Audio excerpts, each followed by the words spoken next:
Welcome back to Tomb of Fate. This is session 45, entitled The Vazriel. So this group was assembled by Agor, the huntsman, and Steve. I know you're NPC, but I did ask Nick specifically who he'd want it to be. Luckily, he won't have much showtime, so I don't have to ruin the character. Called you into a side antechamber just outside of the courtyard where Agor typically hangs out. And your group assembled thusly. We'll discuss what happened after that assembly, as Daniel has put in the work to create an event that I feel like is going to be very cool and very flavorful. And we'll get into the meat of that throughout the session. But start where we start. So we have a new player, not new to us. We know him. He's great. He just hasn't played in the West Marches series yet. Johnny, our beautiful, beautiful boy. Johnny, you are playing a character named Ignatius, but first things first. In our game series, we have lines and veils that we are adhering for the entire community, and we want to make sure that this is a place where everybody can kind of feel welcome, and we're not doing anything role-playing wise that's like weird, awkward, or line crossing, or what have you. So the lines that we currently have established for the community as a whole are we don't do child abuse, we don't do SA of any kind, and then abuse towards animals, not like evil dire wolves or like crazy, like, you know, druids turning into crazy lions with capes. Like, we can abuse those all we want. But when it comes to, like, you know, just randomly kicking a dog or, you know, something cruel towards animals like that, not welcome on screen. And then veils we have are if it comes to a point where like romance is going to be involved between like a player character and an NPC or player characters, we don't want to watch that, nor do we want to kind of go through the detailed of it. I'm not saying that it's not a topic that we can't I'm not saying it's a topic we can't cover, but it is something we'd rather just be like and then it fades to black. They do what they do. Details. You know, if somebody wants to write a fanfic about it and post it not in my Discord, that's totally chill also. But mostly just keeping that kind of like behind the camera kind of situation. With that said, is there anything that you kind of feel like would be a bridge too far that you'd rather kind of like keep off the table? Or is there anything that like if it comes up you'd rather it be kind of like done with like as little description or detail as possible? No, not really. Nothing comes to mind. Everything's good with that on the table? Okay. And yeah, if it comes up, absolutely, please voice your opinion on it, and I will kind of pause, try to kind of, you know, pull back from what's been stated, or kind of move through it without detail. Absolutely. You are free to put up that notice. Johnny, like I said, you haven't played in these games, and it's been a while since we've seen you. Tell us a little bit about yourself, and then tell us about your character, Ignatius. Ooh, okay. Well, it's been a while, but it's me, Johnny. Nice to meet you all, viewers and everybody else. Hello, you guys are awesome. I'm a Florida man. I work at a sorry, It's okay. It's okay. I work at a state park as a park ranger. You know, work for animals, people, and you know, just keep the maintenance of parks and all that. And yeah, just stuff around that. My character is Ignatius Bladescale. He is Red Dragonborn.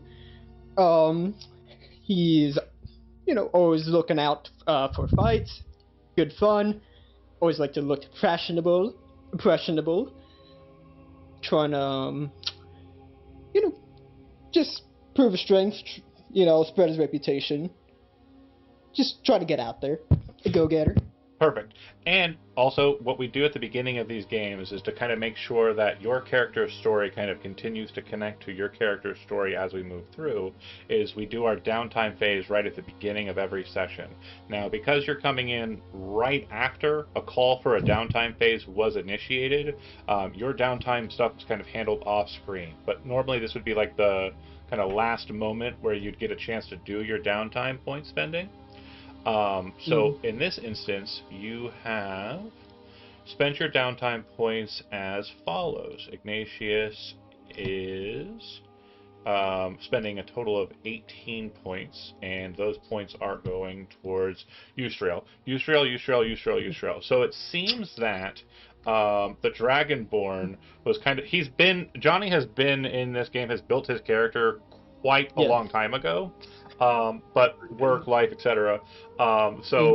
There are a couple of epochs where Ignatius was just like, yeah, I'm here, kind of just in the background, like as an extra, just hanging out.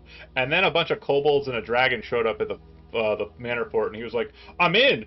And he was like, tattoo me up. You locked it. Give me the ink. Put me in there, Chief. So he is currently on into the third tier of Yusrael's tiers. Has the first tattoo, which is a draconic spell tattoo, Fireball, and then got the second tattoo, which he has gotten Coiling Grasp. Okay, perfect. Also, there was some discussion about possibly looking towards Agor as a future kind of connect, and so he has acquired a monster peeler, and that's probably the kind of connect that was made that got him into this specific position. Hello, Solution. I see you in the chat there. Then we go to Daniel, also a Florida man. You can tell us about yourself very briefly, but we're more interested in the character description, of course. I'm Daniel. I've known John for over 20 years now. Played D&D with him back in high school. So yeah, we've known each other quite a while. This is actually my first time getting back into 5th edition, is this game here. First time getting into 5th edition, period. Playing Nyx. He's a little 3-foot-tall changeling with giant yellow eyes. He has an issue with any time he changes into anything else, his eyes stay the same. He's usually seen wandering around the manor fort as a cat. And canon-wise, when he gets drunk, he can't control the size of his eyes, and he can't keep them the same size. That is officially canon. I cannot pull him up any further. So that was really funny. He was like below the screen, like you could just barely see him. It's just like right here. And then I pulled him up, and it came up a little bit, but then stopped. So anyways, yes, he is a Lorwyn changeling. But for our purposes, just changeling is fine. Lorwyn is obviously proprietary. Moving on to another cool guy. Saving the best for last on this one. So Elizabeth, go ahead and tell us about Calithian. Fate. Switch. I was like, dude, I'm not cool. Honestly, at that moment, you should have known it was Steve. But go ahead. You said guy, though. Well, you play a guy, Calithian. I do. That's true. He's, as Foxen said in the chat, he's just a little guy. Though I think that was probably about Nyx, but that's also true about Calithian. But no, he's a wood elf, very studious. Usually looks pretty tired, because he's always studying, but right now he's kind of energized from some recent revelations in his studies. It's going somewhere now. Yeah. And yeah. Absolutely. And we're going to cover that. So once I get through Steve, I'm going to kind of go over the details of the set piece, and I'm also going to go over the details of some events that have happened in relation to that. But last but not least, certainly not least, Steve, go ahead and tell us about yourself in brief and your character in full. I'm Steve. I'm one of the other dungeon masters who runs games sometimes. My baby boy is Agor, and he's usually my go-to quest giver, but today I will be playing Saywin, the quintessential human fighter, who swings a sword real good. But lately, Saywin's kind of found a new passion of the culinary arts. He's been spending a lot of downtime in the kitchens getting yelled at by a lizard man. But it seems to be working. I guess that, after being yelled at by his former master when he was learning arms, has translated, and getting beaten in the kitchens, it's the kind of training he responds to really well. So he's gotten pretty good pretty quickly, and kind of once we're assembled and kind of knew what we were doing, he did return to the kitchen briefly, and then comes back with a nice steaming pot of soup that he's going to dole out to everybody before we get started. Absolutely, and I'll cover that when we. So I'm going to reflect through everything real quick. So the set piece that we had, so briefly before this series, a few days before, temporally we don't keep track of days and time because that would be absolute madness, and I just don't have it in me to do that. If somebody wants to try and formulate a calendar for when these events happen on like a timeline, great, but I'm just not going to do it. I just don't have it in my heart or my brain to do it. So the event that happened was basically a continuation of the story that happened in episode 43. They found a town that was actually like a place where people appeared to be living, that wasn't a complete destroyed location like the towns we've seen in the lowlands or like the other locations we've seen in Ruin. It seemed like a suitably fine town that was operating as a town is wont to do. The set piece was the king arriving there, which was mentioned in that session that would happen. And when he arrived, he burnt it to the ground. His vizier, a powerful mage, utilized a spell called Meteor Swarm, which old school D&Ders or just people who read the player's handbook would know is a very devastating, very powerful spell. And then some spell that allowed him to shoot a geyser of flame like dragon's fire across the entirety of Hilton. The entirety of the town was burned. Who knows who was able to make it out of the town alive? But then, also, a representative of the Cardiffian Bank, which was seen there, has approached the Manor Fort and has offered to formulate accounts for people. Just to double check, nobody here wants an account, right? No? No accounts? Okay, cool. That makes sense. Obviously, the lien against your soul is probably a tall price, but maybe somebody will buy in. We'll see one day. Then, what we also got to note is when Calithian engaged in his downtime activity alongside Romulus, who these two individuals were cursed in episode 30 something, when they defeated the Grisgol, a creature made up of spellcraft and artifice.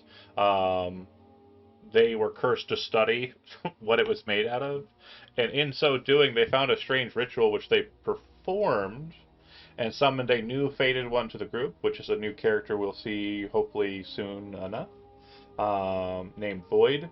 So they had that bit of fun, and in studying that ritual, the person summoned forth from it, and the art of the character drawn, they were able to find out that they know exactly how many downtime points they need to put into this. So if they want to commit towards it, it's a tall order, but they can go for it. Whether it'll be a reward. We're gonna do our best. Hell yeah. That's all we expect out of these scrawny little dorks is just doing their best. They are definitely book nerds. Romulus is like a 7 foot tall, like 100 and something pounds, dripping wet, like orc, who is also a studious little wizard guy. Anyway, so that happened, and I think that's it as far as that downtime connection. Nix, I believe you in your downtime were mainly focused on crafting.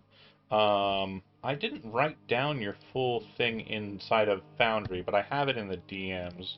I'm currently looking. I got a tattoo. That's where the majority of it was spent. Great. Did I add that tattoo to you or no? No. And then I had one other question about buying a diamond for 300 gold. Sure. Currently not available for sale. Okay. Yeah. Unfortunate. So as I understand it, then you would have just the first tattoo from Ystrel. Is that right? That is correct. Yes. Okay. Cool. So I will add that to your sheet. Now, it does require attunement. That's fine. Okay, great. Then, of course, Saywin continued in his rigorous study with Silas, the new resident and chef of the Manor Fort. I believe you're 1 point shy of finishing the second tier. Is that right? Yeah, 7 out of 8. So soon, but not yet. Cool. And you have completed the first, and as you were stating, you do have the ability to craft at the beginning of a session immediately after a downtime phase. Now, just because you have no downtime points doesn't mean that there is no downtime phase. It just kind of happens without kind of like any reflection or anything on you here. Kind of you're going right to it. But you still get the opportunity to kind of utilize the cooking feature. You said you were cooking a soup. Do you want to go ahead Yeah. and click that into you- the chat, or do you have it on your sheet? I have the recipe here. Let me click that. If you click open the recipe, this is a trick that I think should work for you, but I'm not 100% certain. But if you click open the recipe, like, is it the portocolo chiolama that you're making? I'm making the blalalala soup. Lalata. Okay, cool. So if you click it open, I'd say with edit probably, or view item, and then grab a hold of the words Blalatha soup and then drag them onto your sheet. It should drop the soup onto your sheet. Let me know if that's in your consumables or not. Do you see it? Oh yeah, there it is. Cool. Perfection. So yeah, if you click that, it should. I mean, I think I clicked it, so it's already on there. But yeah, Blalatha soup is going to serve up to 4 faded ones, and can be made at the end of a downtime phase or during a short rest. You're entitled to 1 short rest during a session. A faded one can only gain the benefit of 1 food item at the beginning of a session or during a short rest. When consumed at the start of a session or during a short rest, you gain either a +2 bonus to your AC when targeted by a spell attack, or a +2 bonus to your saving throw made against the first offensive spell that targets you during the session. So everyone will have the Blalatha soup effect, unless you are turning it down and saying, no soup for me, thanks, and you're eating something else, which you would have to have or make. I like soup. All good with the soup. Soup is good. Soup is good. So I assume that it's like, Saywin comes in, puts down the soup and says, here we go, and you start eating. And that's when Nyx jumps up on the table as a cat, turns into, Nyx shape, and then offers the book, which we discussed in our chat. There were some questions that were asked about the book and some things that were learned about the book. It does appear that there are connections for the book to the strange tomb in the Forgotten Chapel in the Cloaked Wood that is sealed by kind of lingering and slightly breaking magic that Calithian has mastered and understands how to strengthen or break at his pleasure. And he sees that this is on the book's interior. For those watching at home, you're probably confused. So we'll go ahead and show you the book. Like so.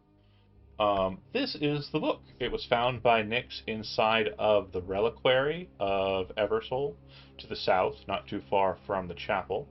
And if memory serves me, it would have then... Let me see if I can line this up right. Lining it up, and then doing the thing. When opened, in the center of the book, there is a page that appears to have a stone door on it. And through study of the book itself, Nyx, over a very long time, mind you, it was a lot of downtime points, Nyx was able to kind of unlock the secrets of the book, which allowed him to open the door. And inside there appears to be a planescape inside that can be accessed. If you wish to enter into the space, all you simply need to do is kind of will it or wish that it were true, and you would enter into this space where the steps appear to rise up to heaven, and a very strange entity watches from on high. The pages nearby seem to reference some sort of Vazriel creature. The Vazriel is kind of an umbrella term for the collective peoples that lived in Sunsend prior to the more modern individuals who have lived here. And it seems that these people were very much kind of connected to the entities that lived here and worshipped the more powerful ones as deities. That said, you drink your soup or eat your soup, depends on how you consume, and prepare to enter in. But before we do, if you'd like to kind of roleplay any kind of beats or discuss anything narratively, I want to give you a window to do that.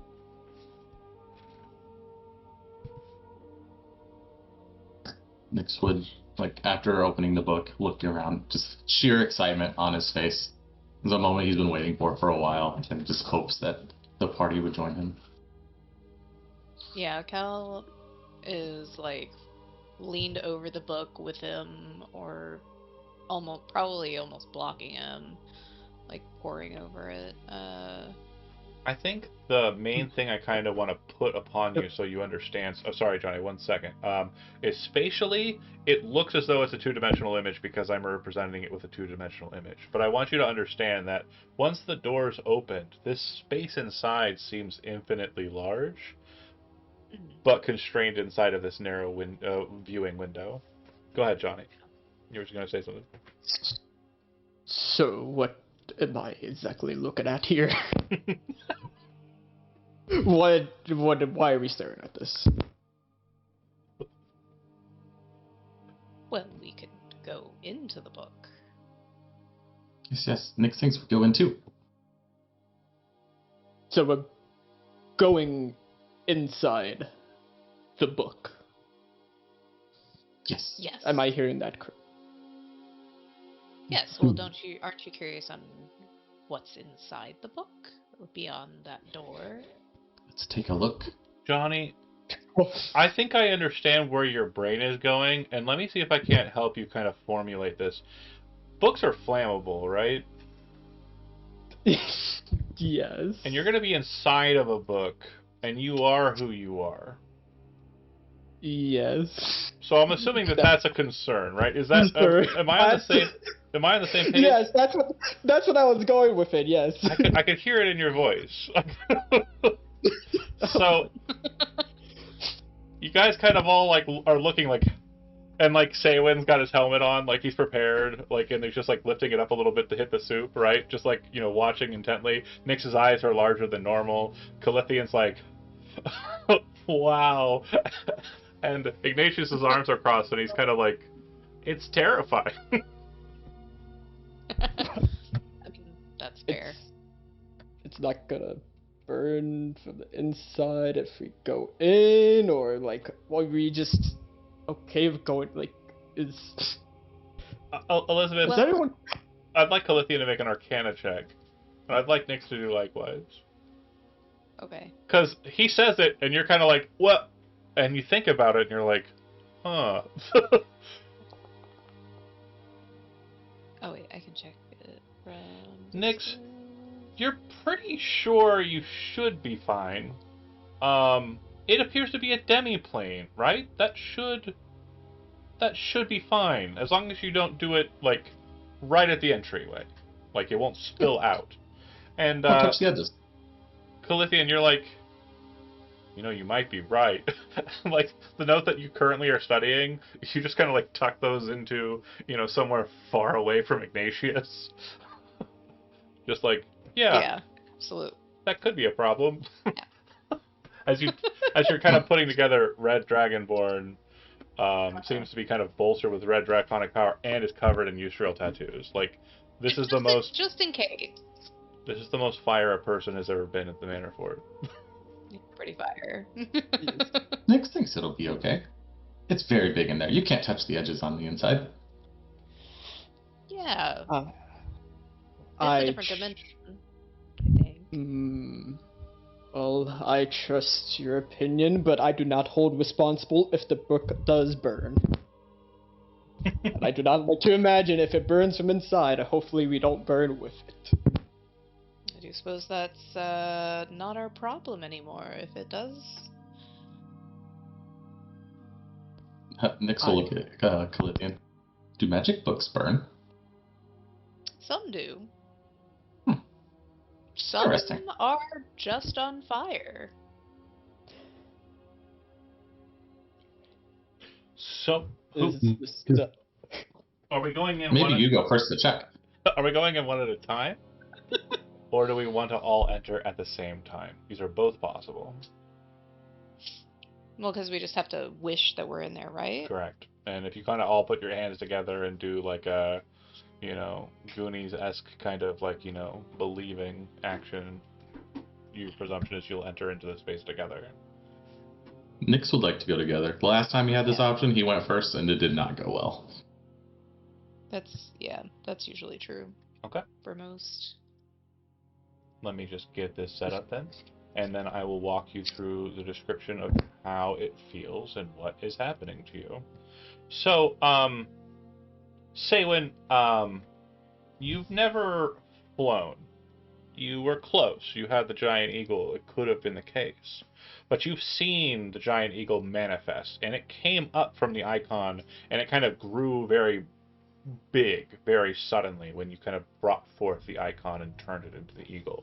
Nix, you have a kind of regularity changing from one size to another. This is not an uncommon occurrence for you. Calithian and Ignatius, I don't think you have much in the way of kind of being transmogrified or teleportation even. Maybe teleportation to a limited degree. But the feeling that you get, the sensation that you get when you will the book to allow you entry is very much like falling.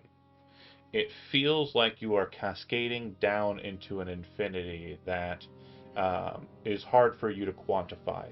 And as you're rushing through what appears to be forever in star space, what you're realizing is either the world is growing around you and that book is becoming insanely massive to fit you into it, or you are becoming very small.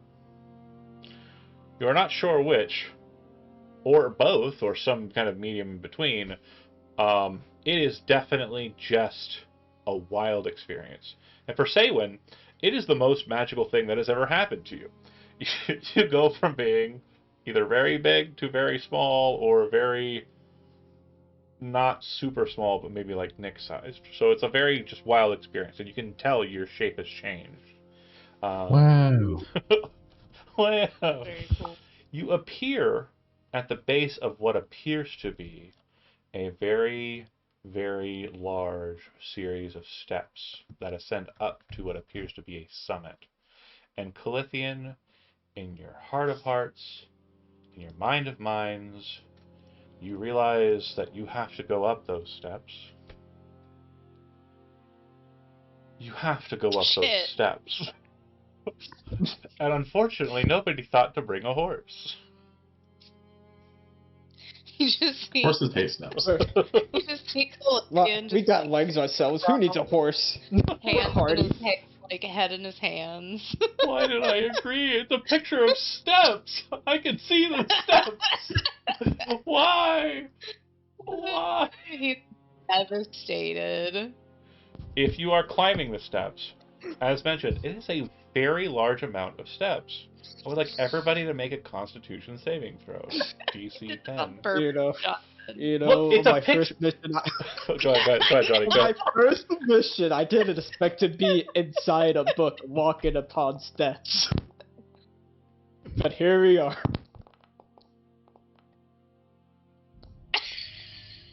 My favorite part is that I have a +3 in Constitution. Yeah. And I always roll dog shit on them. Well, the DC Okay. the DC is 8. So Oh, great. Johnny, you are new. So as you may not be aware, if your level is under 5, at the beginning of each of these sessions, your heroic inspiration refreshes. So you have heroic inspiration. Now, if you'd like to spend that and re-roll that dice, you can. If you don't do that, you will be gaining 1 level of exhaustion. I was gonna do it anyways because of spite, because rolling first roll number. Fair. But yeah, but here the exhaustion part, yeah, for sure. Absolutely. Just roll better than a 2. Go ahead and roll it. What's the chance of that happening? Okay, good. There you go. I'm glad that the fates did not immediately, rescind back at you for your tone.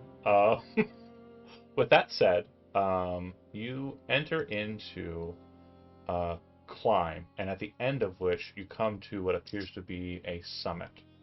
Now, this space appears to be at once cavernous, but also completely and wildly open. And before you is what appears to be the door that you saw in the drawing, a heavenly and beautiful sight to behold. Before you, you see braziers of fire that glow green in flame, and Calithian, the flame that we are looking at here appears to be identical, one for one, to the fire and green energy form that was in the presence of Void Summoning. You would see that there does appear to be a lot of swords of a very massive size that have been laid out onto the ground, to the left, to the right, and there are broken pieces of architecture here to there on those sides as well. Before you, on the first tier of this dais structure, is a large podium that ascends up to the second tier, and on the top of that is a golden scale. On one side of the scale are feathers. On the other side of the scale, it appears to be filled with treasure, gold coins, large rubies, etc. It does appear that there's another form beyond that, closer to the gate itself, but there's a form that is immediately pertinent that you see directly near you. And this individual is a scary one, different, to be sure, than anything you have ever encountered. The entity appears to be a humanoid figure with kind of reddish, slightly kind of mottled angelic wings, a bird-like head, but completely skeletal, and they are wielding what appears to be a very ornate shepherd's crook. Their robes are of a bluish color, very similar to the same coloration that the Hilton cloaks and the like are made of. And they are standing there kind of looking to you, curious, but unassuming at the same time. Kind of hard to tell the, emotional stature of a skeletal face, mind you, a bird one. Right. Hey, what in the hell is that? Well, we are in its territory, so perhaps we should Let's approach talk to him. with respect. Yes, Nix agrees. Okay, but that doesn't answer the question of what it is. Calithian will start going up the stone stairs and kind of waves, hello. Looking to you, kind of just very gracefully, but also almost dreamlike, kind of makes a gesture with their hand and says, "Hello, welcome. You are the book reader?" Yes, we are, actually. We are, or you are the book reader? Well, it's his book, gestures back to Nyx. Ownership does not denote consumption of knowledge. You Is read the it, right? owner of the book reader? Yes. I believe so, yes. Then Let's kind of like pop up on this rock. I shall treat with you. If you wish to leave this place, points with a skeletal hand back the way you came, you cannot leave the way you came. If you are unworthy, you will remain within the texts, a memory in ink. However, if you are capable and seen as worthy by the god that has been bound to these pages, your likeness will remain in the book, but your soul and body will leave whence you came, emboldened, empowered, inflamed. And a kind of like just Hmm. a very cool narrative thing that I'm going to do is kind of mention this like we're looking at the book from the outside while you're in it.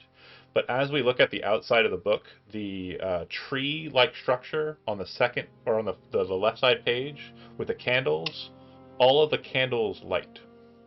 Oh. The book is just sitting there by itself. No one's touching it, but things are happening to it while you're in it. Oh, that's so cool. That's So, book reader, before you is a trial of inquiry.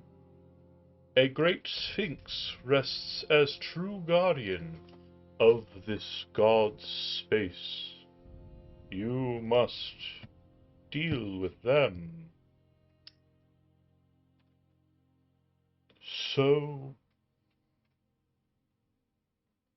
do you wish to proceed? I'll look at the rest of the group. Would it just be me, or can my friends come too? You are the book reader. These others are of no consequence. Where you go, they may go.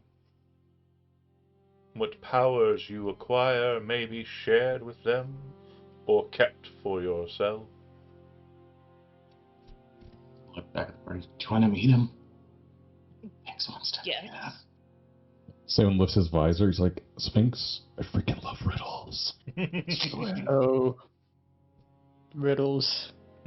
I love them. Great. Samon's knowledge of like mystical things is very provincial. Like, Nix will look back like, yes, we wants to meet them. Well then, step forward. Understand this. The scales have been perfectly balanced. If you were to take anything from them, you could potentially leave with it. However, balance is of utmost importance here. And then with the skeletal hand kind of points up towards the scale, and behind it you can see kind of like this backlit shadow, and it kind of seems to cast across like the floor and everywhere, and it's this massive cat-like figure. As you kind of make your way up to the dais, you would see approaching on what would be your right side, its left side, a massive creature. The creature in question is very familiar to several of you. It looks like a much more massive version of Zergo Jr. Aw. A massive Aw. sphinx. Zergo Sr. Oh, I love it. Which isn't Zergo? Like, anyway. The cat will look down at you. Wings, beautiful, ornate, very colorful. But you can see that at the edges, the kind of molting ones, the feathers that look like they're about to kind of leave the wing, they have turned a completely pale white. The creature, the Sphinx, will look down to you. Book reader, you dare to presume you are worthy of this tale? Nix does not presume anything, but Nix would love to know the tale. You read simply for curiosity's sake alone. I adore you. And what of these that have come with you? The psychopomp probably had no measure or concern of them. That is their course. But I care. Are these your friends, true? These are. I trust them with my life. A great and noble thing. Trust in one's friends. I have but one request of you. It may be the case that you may think that I wish you to answer some inquiry.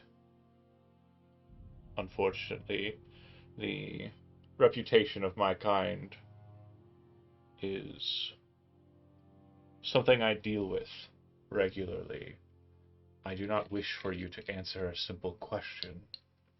No. But you have asked questions. Simple ones.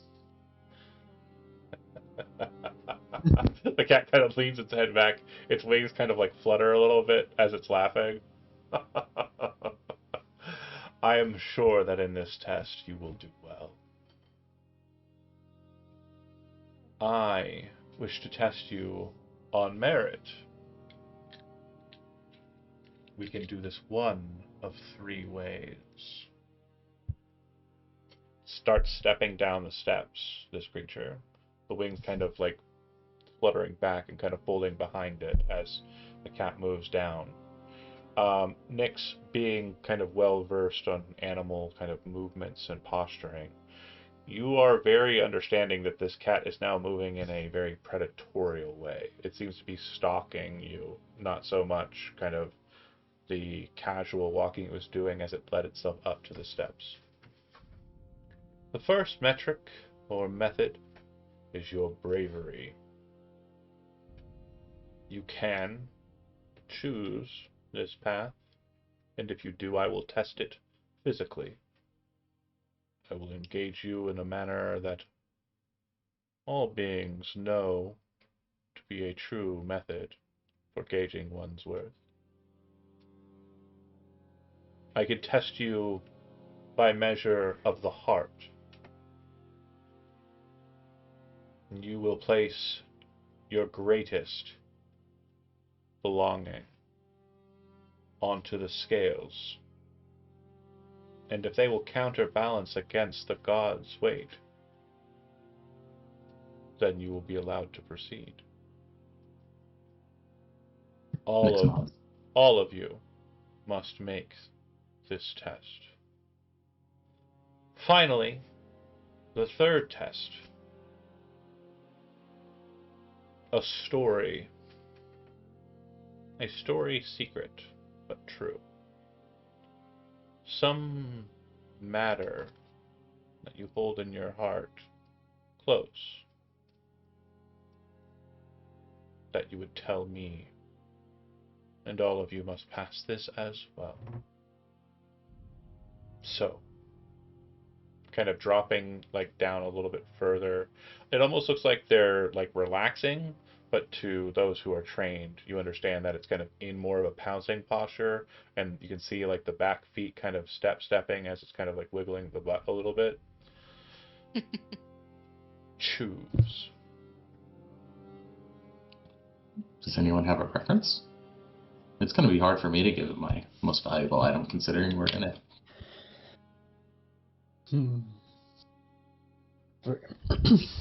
I presume we don't get the item back, do we? We can take him in a fight. I think we can take him. I've seen Zerva Jr. fight. It's not that impressive. I'm leaning towards the bravery part as well.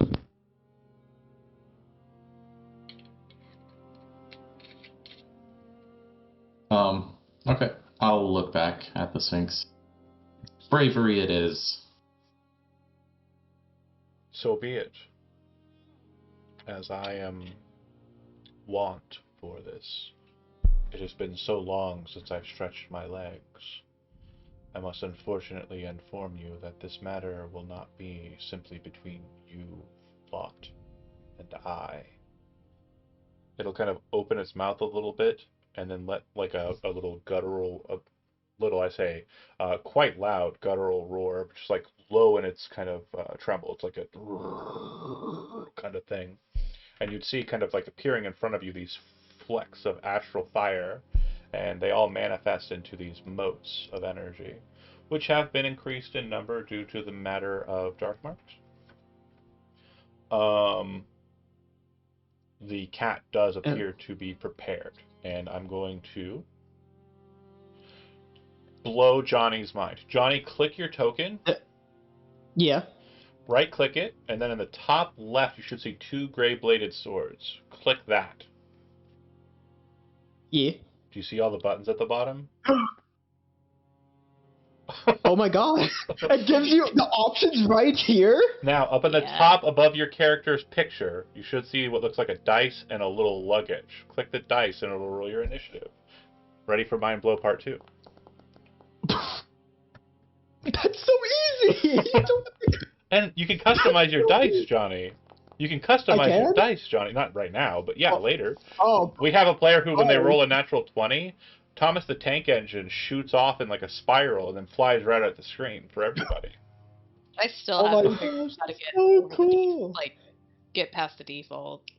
On initiative, I'm going to use my unpredictable movement. Got it. Go ahead and do so. Oh, and it shows your portraits at the top too, instead of like on the sidebar. That's right. And I sent you a message, but I am missing a tattoo. I'm sorry.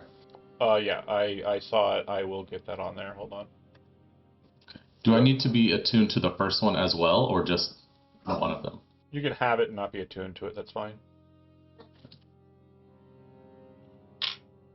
Attunement requires a short rest or long rest to do it. Well, I would have assumed that during the time, like getting. No, I mean if you wanted to switch to the Draconic tattoo. Gotcha. Okay. Thank you. So don't think you can be like, oh well, I'll just switch to this, and yeah, it don't work like that. Friendship, Eustrail, Eldritch Claw tattoo. So then, yeah, maybe Nyx and Ignatius know, at least, from seeing one another. It should be on your sheet now. But have probably seen each other, like, with Eustrail. Possibly, like, she's finishing up with one of you as she's doing it, and then the next person's coming in, or perhaps both at the same time. Bear with me here for a second. I got some initiatives to roll.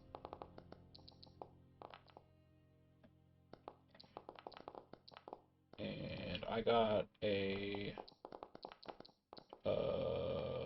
music change. Man, this is all so fancy. It's really, shows you the bonus actions too about opening up your sheet and all that. Reaction, cast.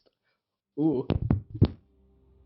I feel so spoiled. Like the luggage that's next to that dice, it opens up your character sheet. It's so. Yeah, you can also double click your token to get it. Like, there's so many ways to just. It's redundancy city, but in a good way.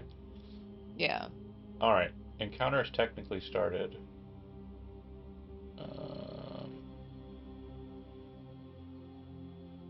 Okay, so it looks like first on the docket is this specific entity. Was anybody at the Village of Blue? Sounds familiar. Which one is that? It was a very small village where a lady who was having a very weird dream was able to kind of manifest these things, but it was against her will in a way. The dream was basically like a nightmare that was kind of creating these entities. No, I watched that one though. Okay. So the creature that you're looking at, it very much looks like these small little kind of irises with like arcane looking divine symbolage around it. It's not the actual creatures. Those are known as Empyreans. The creature that you're looking at are called Empyrean Iotas, and they're basically these smaller, like iris little shapes that glow with divine fire. The very first one will move. Bear with me here. Oh, it presets it on. It presets it on flocking speed. That's funny. Okay, totally fine. It's gonna move to here. And when it does so, it starts to glow. It doesn't appear like it's preparing any kind of attack or action. It just starts to kind of glow with like a greenish color. Ending the turn there. Say when you're up. Okay. I only have one tactic, and it usually works.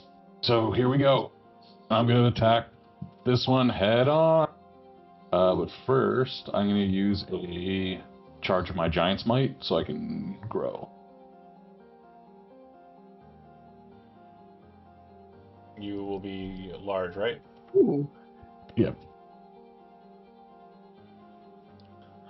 Okay. Ooh, very cool. And I will attack the one I'm targeting. So, as a narrative beat, just to kind of like put this to point so that you continually understand that you are in a a space that is not the material plane. When the rune flares and your like strength grows, the rune actually flares more brightly than you've ever seen it flare, and it kind of leaves this residual mark in the air as you're running past it and growing in size. It seems like the magic that's being utilized here is emboldened by the place that you are. It doesn't do anything mechanically yet, but the magic seems to be stronger, more like you're tapping directly into the winds instead of drawing them to you. Whoa. It's never done that before. Swing.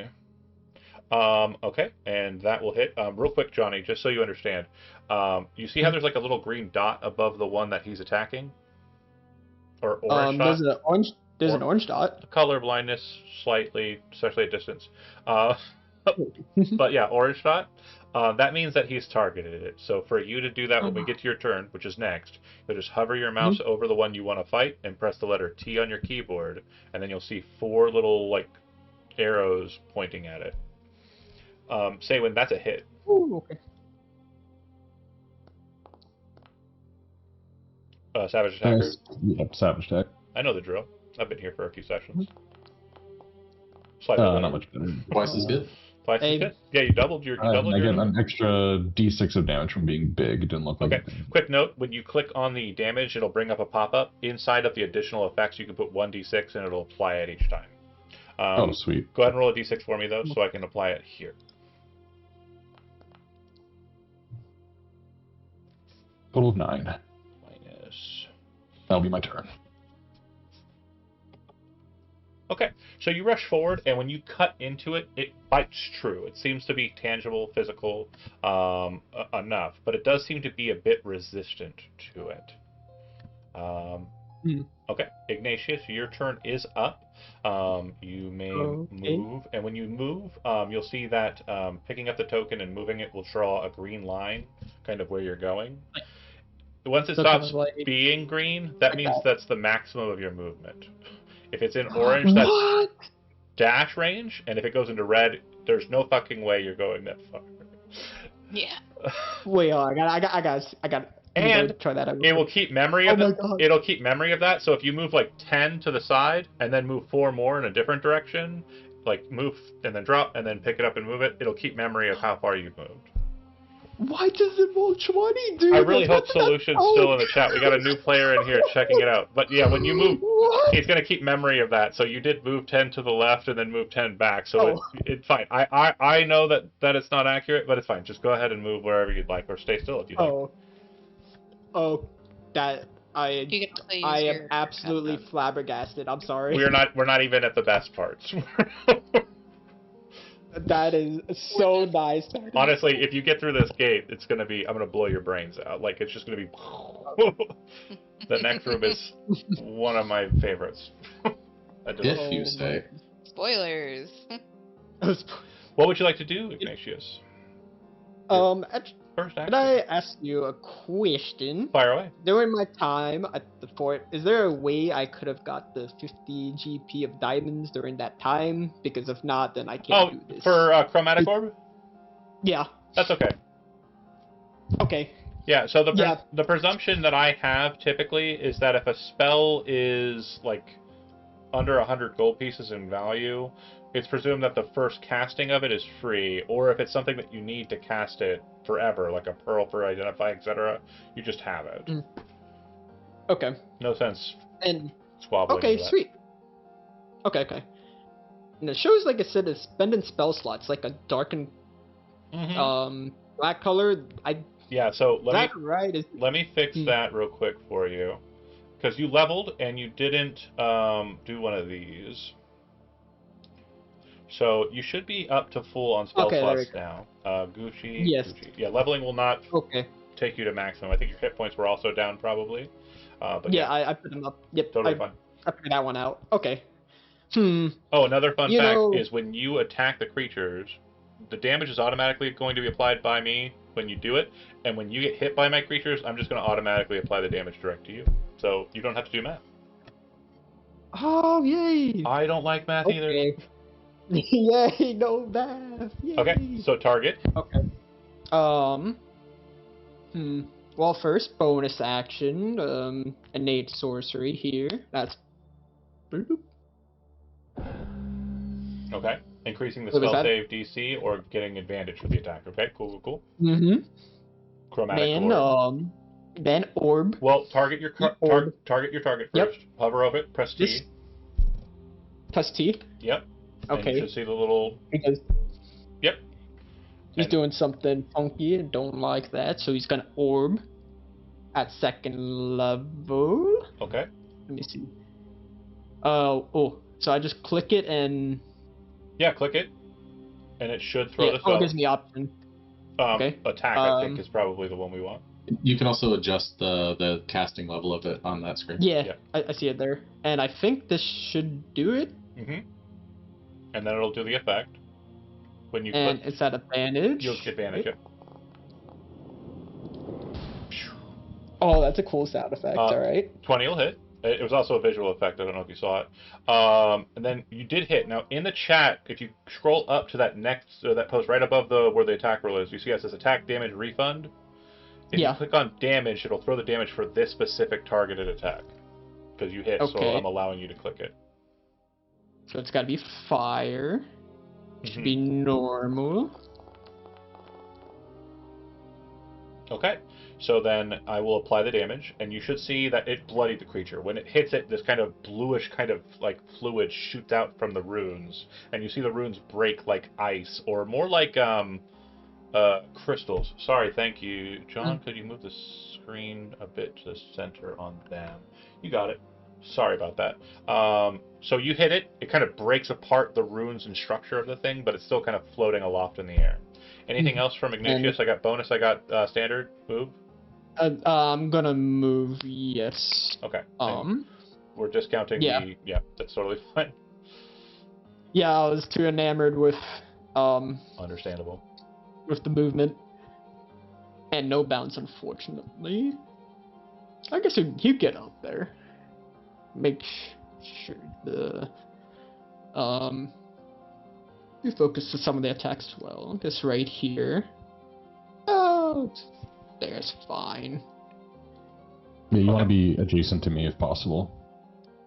Yeah, because you have a reaction with that, with a thing you have, right? Yeah, think of me. Think of me like the big vanguard. Yep. If you're next to me, be safe. And then at the bottom of your thing, you should have an end turn button. Do you see that? Oh, pass. Perfect. Oh. It'll go to them. So this is just going to be a large chain of attacks against the very large one, because that's how this is going to roll. I can take it. That's the one I hit will be sapped. I don't know if he's on this initiative. Yeah. I'm moving to the next one. That was the one to the left of the one you hit.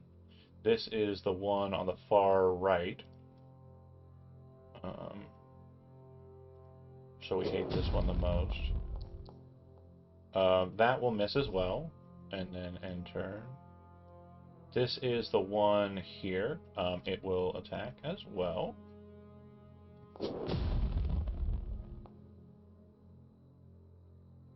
And then this one here is the one that you attack, so this one will be sapped with disadvantage. Surprisingly, one of the better of the lot. And immediately after the last one's resolved, the cat, kind of down on its, in pounce mode, will kind of upturn its paw and kind of, bring out its claws. And when it kind of moves the claws outwards in kind of like a flex, you can see points of light on each of the claw tips. And when this happens, you'll see that all four of the ones in front of you vanish and reappear at different locations. Do any of these trigger opportunity attacks? Or are they just like... This is teleportation, yeah. TP. T. Some sort of magic. Nix, you see kind of like this flare of lights and these kind of drifting kind of, wafts of wisps as these iotas move into their locations. The cat appears to be irresponsible. Your turn. Alright, this is going to be fun. I'll measure one thing real quick. And to answer your question in the chat there, it's bonuses against spells specifically for Blalatha. It's not against magic effects. I'm going to cast Conjure Animals. Okay. Bear with me here. I need you to make a Constitution saving throw. Me? You.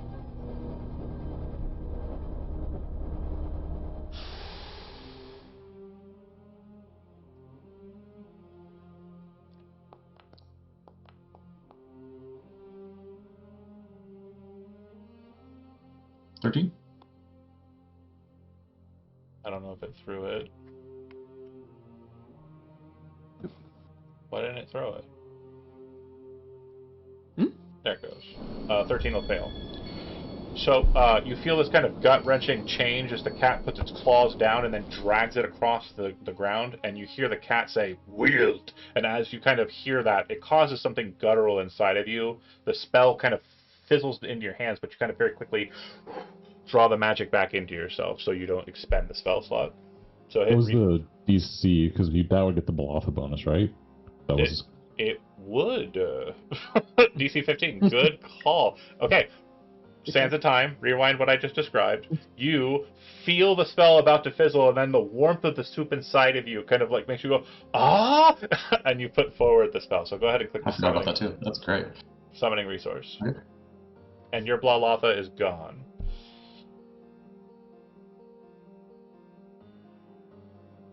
I just think I named it that because I like I did click summon, but I don't know why it didn't actually come out. I think it just hates everybody but me. Oh, hold on. I see it. Let me try this. Yeah. What? It doesn't let me like drop anything. Oh my god. I am loving these effects that's happening right now. I am trying to give you control. Hold on. Yep, rich. I'm gonna need another token here in a second anyway. What are you trying to be, a Pokemon master? No, I'm gonna become a Pokemon. Oh, right. That's easier. I got those ones on deck. You should have contact with the conjured animals now. Alright, so it's gonna appear there. Which will immediately force deck saving throws from 3 entities, right? These two initially. Oh, it's not hitting the cat. That's right, 10 feet. Not yet. Okay, go ahead and click the conjure animals again, and then use the option for the damaging. Or the saving throw, whichever it's called.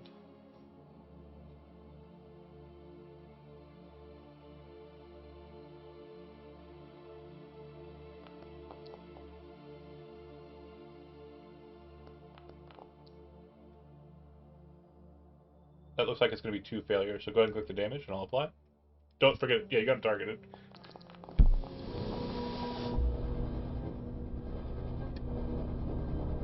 Okay.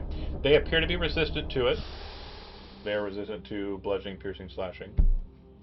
But yeah, it kind of tears into them as the kind of throng of animals is summoned into that space. Anything else, Nix? Yep, as a bonus action, I will Wild Shape. Okay. And we being a dinosaur? Yeah, dinosaur. And then I'm gonna move. Which, I could do, just want me to set Nix off to the side so it's easier to target him. Yeah. And I don't know if I gave you... Yeah, I did. You have the ownership of the Dionysius. Alright, dinosaur moves up. When I move, I'll move the wolf. Okay. And it's moving to the cat. Yep. And the save is already on the chat, so I can just click it again. Just have to scroll up a bit.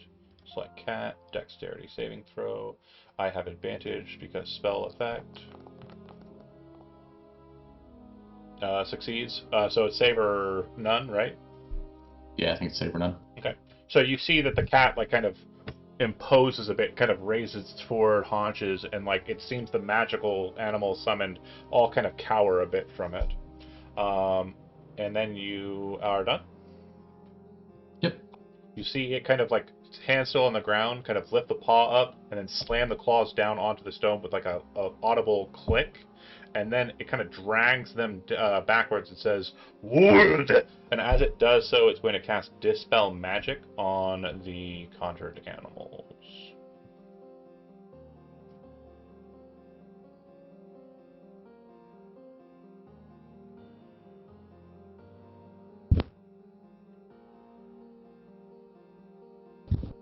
if it will let me. I don't know what to tell you. I guess I can't do it. I guess I can't do it if it won't let you. Nothing wrong with Foundry. So, for each ongoing spell level of 4th level or higher on the target. So, Conjure Animals is less than 4, right? Yep. Vanishes the magic.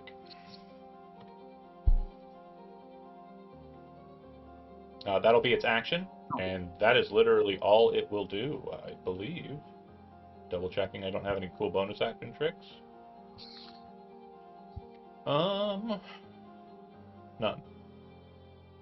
So it will do that, and it will kind of,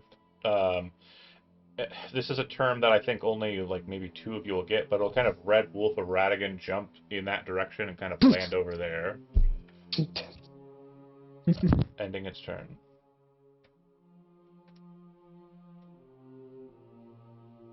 Oh my gosh. It's like one of those red wolves I've heard so much about. But it's that cat. I was gonna do an old-fashioned crossbow shot. We'd love to see it. This guy.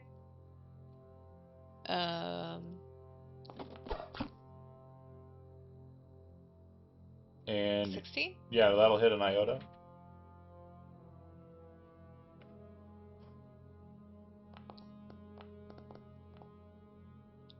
Seven. Okay, and you would also note that it does appear to be resistant to the bludgeoning, piercing, slashing spectrums. Anything else, Yep. Calithia? Okay. Nope. Okay. Do you want to back away, He's good. like down the steps, or do you want to kind of... Yeah. Yeah, as you move down the steps, you see the Psychopomp kind of raise the cane up and then drag it across the ground, and you see a line of fire appear at the base of the steps. The Psychopomp, now kind of a malicious-looking figure in the shadow of the flame, will look at you and say, "You've committed to the test. You leave, you die." And hold on a second, I need to... Cal moves like one up. kind of backs up. Up like, I need to get the. I genuinely want to see how this works because I've never cast this one.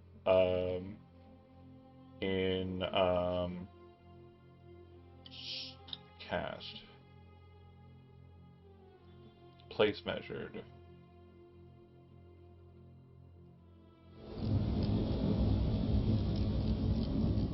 No. It sounded cool. I see the. That sounded really cool, but I don't see anything. Yeah, there's no yet. fire effect. That was a bit lackluster.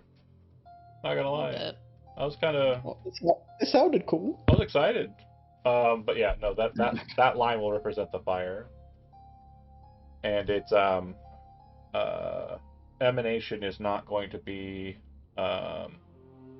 hitting you because you're outside of 10 feet of it. Yep. Cool. It'll go to the iota. This is the one that is bloodied. It is going to fade from view. Its kind of weird glowing form that was the one that kind of just went over and kind of just toggled its lights. It vanishes from view. Saywin. Alright, I think... trying to impose myself over here. I'm just gonna keep focus fire. The one I hit before and got hit by Conjure Animal.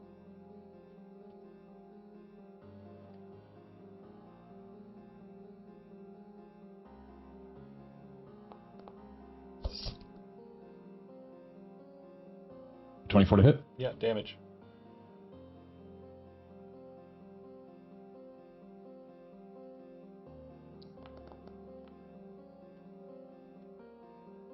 Okay. We'll take the 14. You'll kill it. You see it pulse with positive energy, and you can actually feel like this rush of healing kind of pass over you.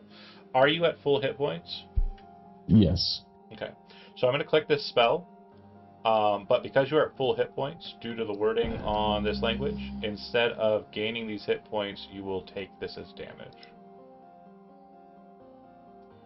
So you feel that it overhealed you. You are basically, it's toxic positivity as it fills you with like healing, but it fills you to the brim where it's like you feel like just compelled, like psychically damaged by it.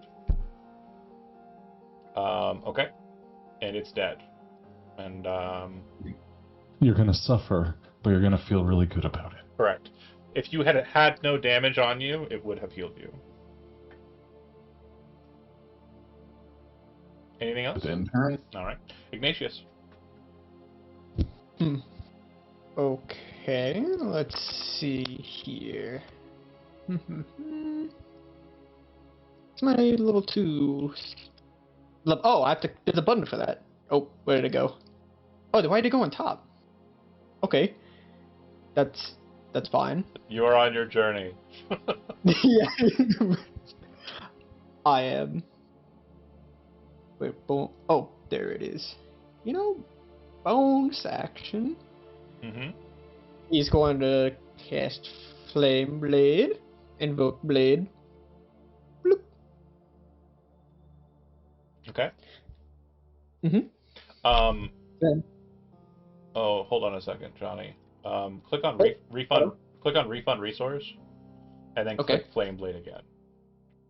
then But- click it on again. But Like the- target yourself first. Okay. I clicked on myself. Target T. Oh, T. Yep, T. Okay. T. Okay. T is target. Now Okay. click Flame Blade.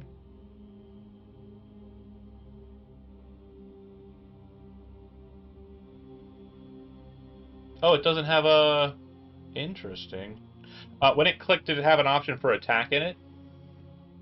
It says Invoke Blade and attack. Okay, so when you are going to attack with it in the future, you'll just click that same spell and click attack. I thought it was going to be an applicable, but it's not. Cool. So, you cast it as a magic action, and during your turn, It's a bonus action to cast. the bonus action magic. cast.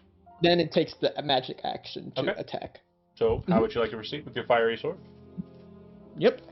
The wielding sword. Seeing this one got entered, I presumed, right? The one Yeah, it got shot. here. Yep. Try to go in So, there. you can't move through your allies directly, so you'll move down one and then continue your movement. Oh, okay. Don't Gotcha. move down and let it go. Oh, okay. Move down, and let then it go. Yep. Sorry, I'm used to Roll 20 roll being 20. a confusing mess. Absolutely, I understand. Go right over here. Get closest to the defender as you can. Makes sense. Then, so click Flame Blade, but this time attack. And at advantage, because innate sorcery. Hopefully Try it does it anything. for me. You have to target, like, whatever you're attacking, did you target it? Oh, thank you. I did not do that. I appreciate that. Looking out for you. You're new. You'll get used to it. It's super understandable once you get it. Hey! Let's go. You still have The sword advantage is almost from the tank engine. innate sorcery. Cool. Yep. And then go Then- ahead and click damage, and you'll click critical damage. Critical damage. Yeah, you burn No, through yeah. the iota very, very quickly. Are you at maximum hit points? Yep. So I'm guessing some damage coming my way. I'm gonna heal you to death. Yep. Toxic positivity. 7. 7. And Okay. I'd like for you to... I'll apply it. I'd like Yep. for you to go ahead and make a concentration check for Flame Blade. DC's 10. You can click the button that just Okay, popped up in the chat if you want to. Yep. That works. Should be normal, and that should do it. I should be good. Yep, you're great. And the thing that Yep. you're noticing, I'm going to go ahead and give you an Arcana check to... Or Religion, your choice, to kind of posit what's going on here. Okay. And how do I apply the damage to myself, You though? don't. I already applied it to you. Oh, you did? Oh, okay, thank you. Let me try to find out where I go. Bottom left, it says right above your it says save skills and check. Oh, save skills. Oh, it's very tiny. Yep. But, okay. For Arcana or... Arcana or Religion. Religion, your choice. He's gonna go with Arcana. He's proficient in it. Not Awesome. the best, but he's proficient. You 7. you don't think it's the creatures that are causing you to be damaged. There's something else going on here, but you can't you do recognize healing word. You understand how that works, and it should be healing you, and it shouldn't have this detrimental effect that it seems to be having. You're not sure what's causing that, but it is something else. All right, go ahead and click on end your turn if you are done, and we'll get to some Iota nanigans. There we go. Okay. This one will zip very quickly over to the Dionychus, and I will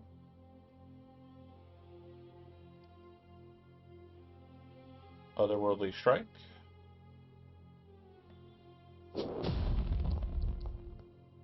It'll miss. Then it'll go to the next one, which is the one over by the fire. It is going to move to here. Target Calithian. Otherworldly Strike. What did you do to them? It's not about. there's no agency here. There's no like.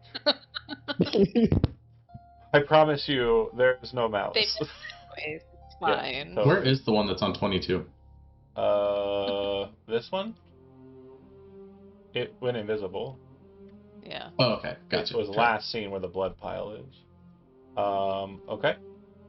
This one is going to be removed from the initiative docket, as is this one, which means we are on Nyx. Okay. Nyx will look at the Sphinx and say, "Well, if you don't like spells, how do you feel about claws?" He's actually just gonna run. So if you want to get an attack of opportunity, I sure do. run right over to him. Yeah, I'll take freebies. Go for it.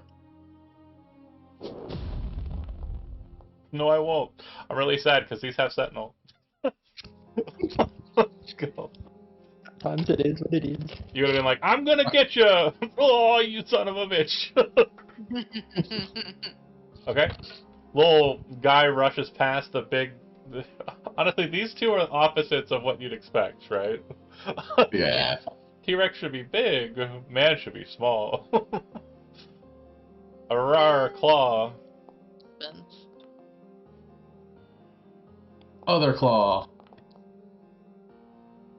Is 14 hit? You jump up to Rake and you see it kind of raise its two front paws up, bring them together, and you see that the kind of chains and like bracelets and gauntlets that it has on its wrists glow with energy, and the same kind of markings that the Iotas are made of appear and create this ward in front of you and it for this second. So as you're kind of jumping up to rake it with the claws, it hits, blocks you, and then you bite over top of it and catch it in the shoulder. Go ahead and give me the damage of the bite.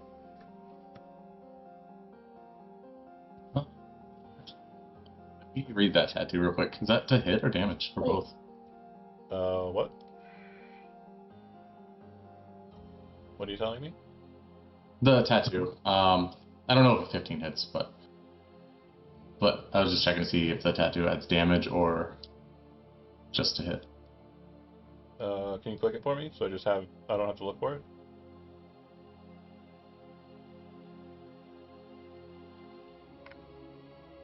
Well, if I click it, it tries to use its ability. Oh, okay. So let's see. Plus some bonus to attack and damage rolls. Does a 15 hit? 15 does not hit. Why would it be 15? Okay. Oh, because the 14 got you. I see what you're saying. Okay. And then for... Alright, back to my damage, sorry. Yeah, for future reference... You should be able to have those modifiers in the lead-ups. So yeah, just do that, I guess. Okay, you bite it.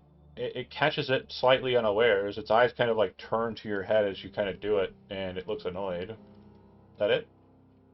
Yep. Okay. It is going to kind of like deftly move its body to the side, and it's going to try and rake you down into the ground. So I will multi-attack. He's attacking the little guy. Yes, he's attacking the little guy. I'll use my protector reaction to give disadvantage. Okay. So I'm going to make the first attack against the dinosaur with disadvantage. I will miss. It will turn towards Saywin, and it kind of just starts muttering in a very strange language. And I will target you with Curse of the Riddle. Oh, if my visor wasn't closed, you'd be smiling. Go ahead and make an intelligence saving throw, my guy. Oh, he's not smiling anymore. Riddle me this. Does this count as a spell, or is this like a... It is a spell, so you have +2 to it because of the Blalatha. I think I want to use a luck point to give myself advantage. That's cool. That's fine. I'm going to do this to you every turn, so it's fine. Oh, I'm dumb. So you are cursed. You will be taking this many. Huh. Apply. And during your turns, while you are cursed, you have to take the action study to make a DC 15 intelligence check. If you succeed, you solve the riddle and end the curse. You have disadvantage on ability checks and attack rolls if you do not end the curse. So you can absolutely go for that. If you take any magic action, so runes, whatever, DC 15 intelligence saving throw, or whatever you just tried to use, goes away. Alright, this is the worst possibly that could have happened. Yeah, it's going to go ahead and turn its attention back on the Dionysus, the Nyx, if you will, and make its third attack, which will be the claw attack. I don't have any imposition, right? I can just do this normal. You're not trying to step in White I Knight. think Protector just lasts for the round. Let's check it. Go ahead and click it for me. Okay. Against the triggering attack roll and all other attack rolls against the target. Well, fuck you. That's pretty good. I do like it, but at the same time, it doesn't matter. I would have rolled a 4. Fuck it. I still almost hit too. That's fun. Well, no, I didn't because his AC is different, and I'm targeting the wrong guy. That will be it for our boy, Zergo's grandpa. Calithia. So Cal's scared of this guy, but that's in front of him, but he's gonna do a little shock and grasp. Love to see it.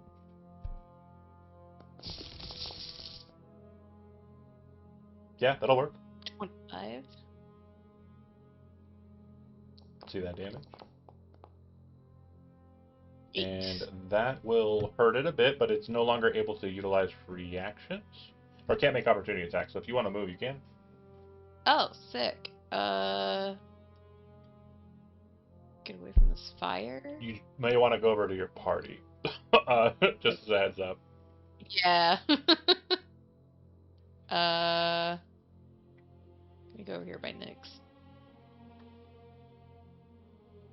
Nyx isn't really there. Just a heads up. Oh. Well, He's the I dinosaur. just left the marker there. I'll move him a little further away. oh, okay. Yeah, he's just for me. Oh, that's... Okay. Currently, Nyx is a dinosaur. Yeah, that's right. I forgot.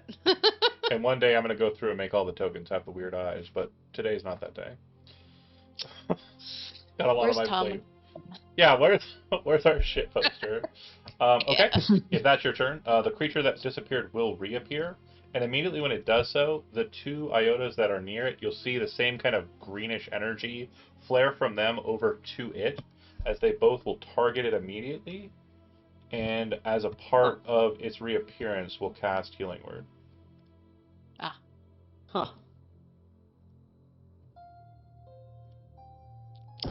That makes sense.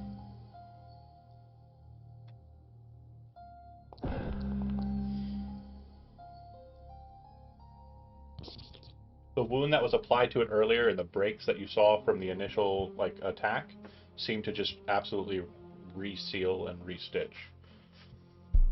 It will end its turn and say when you're up. Yeah, you said it's a saving throw, right, to try to solve the riddle? It's an action and then an intelligence check. Ooh, that's what I wanted to hear, because I could use my Battle Mind feature if it's a check. But it is an action to attempt it. Yeah, we're going to attempt it. What did he mean? What did he mean? All those red hills. Riddles. 32 white hills up and down. What does it mean?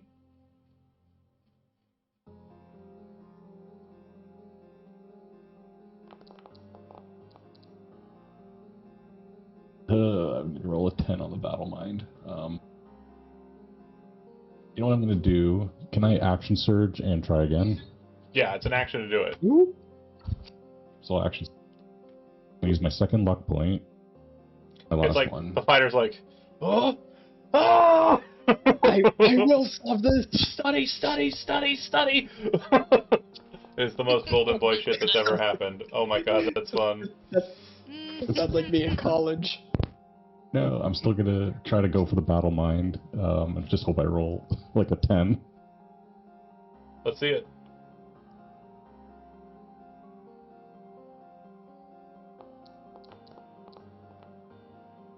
You did not. Yeah, you are perplexed by the nature of the riddle, which I have yet to formulate what the kind of nature of the riddle is, but whatever it is absolutely just locked Saywin into kind of like this jittering, kind of like bumbling madness. I'll just bonus action in normal second wind. Also pretty hurt. That makes sense? Calathane was just kind of like mood. Same. Clears And my then, mind. like, Oh. Applied. That it? Yeah, sorry, I'm just gonna have to go downstairs. The baby's going to sleep. No worries. Ignatius, you're up. And called it. Oh. Oop. Is that one giving you a problem over there, skinny one? I got you. He's gonna quicken spell, orb. Okay. Wait, how do I click the quicken spell on here? Because I tried looking through the bonus action here and it doesn't really. Or wait, is it use feature? No. Quicken spells out the other features. If you click it, you'll hit usability. Use. Yeah, in your character sheet is probably the easiest to find. But yeah, use feature. Some of those things are like really small to see. Yeah. Go ahead and just do it from your character sheet if it's bigger and easier to see. But it'll be in your features section down at the very bottom. Quicken spell, dark mark, decided foundation. I think are the three things you got down there. Item preferred to be consumed by quicken spell. Huh? Yeah. So it's gonna kill some of your meta magic points. So. Oh, but I didn't use any. It costs 2 sorcery points, so it'll. I should be. Yeah, I should have 4. And you clicked it, and it says usability. No, it says 0 uses available. Unclick the check mark and just hit usability. I'll manually change it. That's weird because I haven't used any sorcery points. Yeah, it says you have 4 charges for sure. Okay, quicken spell, orb, second level, because that's a bonus action for that one first. Wild. And it's yeah. Okay. Consume spell slot, and it should be at advantage. Mm-hmm. Unless you're saying something? It lasts for a minute. No, I was just fighting quicken spell. And failing. Hit damage. Okay. Damage. And it's gonna be fire because that's a shtick. Do we get any 8s? We got 2 of the same number. Oh, that has to be the same number. Oh, is it? Yeah, same number. Again, that's Sorcerer's Burst. That's the. Oh, got it. Cool. So then it'll bounce. So then you should be able to click that and target another creature. Yep, so that's 17. And then when you click on the spell again, there should be another option for it, I think. Okay. Oop, what happened to everything? I don't know. Oh, there we go. So within 30 feet. All of them are within 30. Yeah, they're all. Okay. He's gonna orb again. We palmed the orb. Gotta be second. Oh, it's not letting me cast a second level. Oh, consume spell slot. Toggle that off. There we go. Also, as a heads up, if you scroll back up to the chat, you can see where it says Chromatic Orb. You can click the attack again. There. That'll miss, though. That misses, I assume. Well, right. Okay. Anything Can't all be winner. Well, that was a bonus action. Mm-hmm. Helps as much as you can. Move Can I? Nope. Try to help out with the cat. Match action, Flame Blade. Okay. And yeah, you should be able to click Flame Blade and click the attack there, I think, is how that works. And make sure you target the cat. Yep. Okay, do that. Cat doesn't look targeted. Flame Blade. For my end, Flame Blade. the cat doesn't Yeah, look looks like- targeted. Oh, Yeah, you're. there we go. Chris. Attack. Mhm. Bloop. Should be at advantage. Still in innate sorcery mode. Go ahead and roll damage. Yep. Trying to make use of that innate sorcery here. Oh my god. Was max. Well done. 18. Okay. I think that's an action bonus action. And enter. It'll go to them. This one will start vibing. And this one will start vibing. It'll go to Nyx. Yeah, let's do some attacks.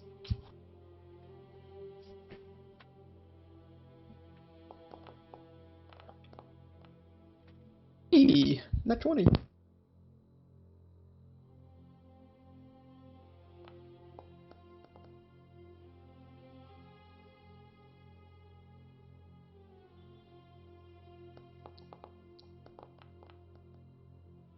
Is there 2 claws?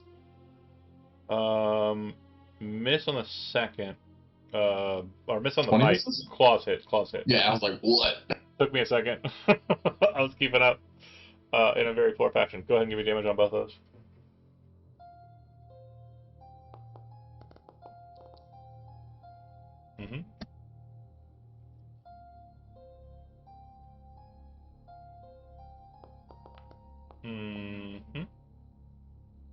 Wow, the crit was only 1 higher than the regular. Yeah, it's pretty bad. Next up. Fortunately. Alright, so it will go. Thinking cursing. Since Saywin is still locked in the curse, I'm going to curse the riddle on Calithian. Calithian, go ahead and give me an intelligence saving throw, DC 15.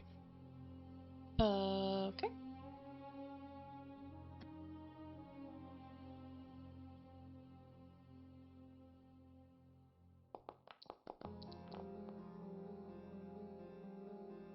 Nine. You are so cursed. Everything you do, it has disadvantage, and you can take an action on your turn to take the study action, DC 15 intelligence check. And because of your already latent curse, I'm going to rule as DM that you have disadvantage on this, because your mind is not in a, I give a crap about this riddle. I care about the Grisgul curse. But what about the Grisgul? What about the Grisgul, though? Then it's going to... Are they related? I never saw anything about a cat, but I'm going to make 2 claw attacks against the dinosaur. Are you imposing disadvantage again, Steve? Yeah, I can still use my reaction. I clicked normal, I didn't mean to. It missed anyway. And then I'll make my second attack with disadvantage this time. I think I missed on both. It will then, after doing that, kind of glare at Saywin, and it's going to change his attention for the next turn on there. Cal. You have disadvantage on everything, unless you want to use your action to study.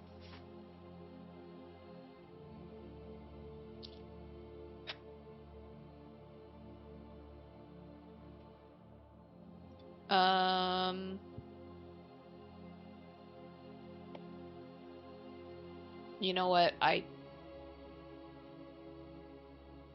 can do magic missile though.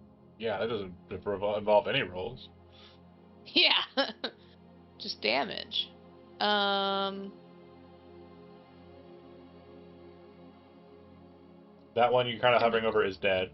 So this one... Okay, so the one that I already have targeted. Yeah. Oh, and I need to do this from my character sheet. Oh, So I'm gonna hold target on. the one. Whoever hit this one last, you killed it. I didn't That was- hit it. Oh. The chromatic orb definitely finished it. I'm so sorry, Johnny. That's on me. Yeah. So So this one. Yeah.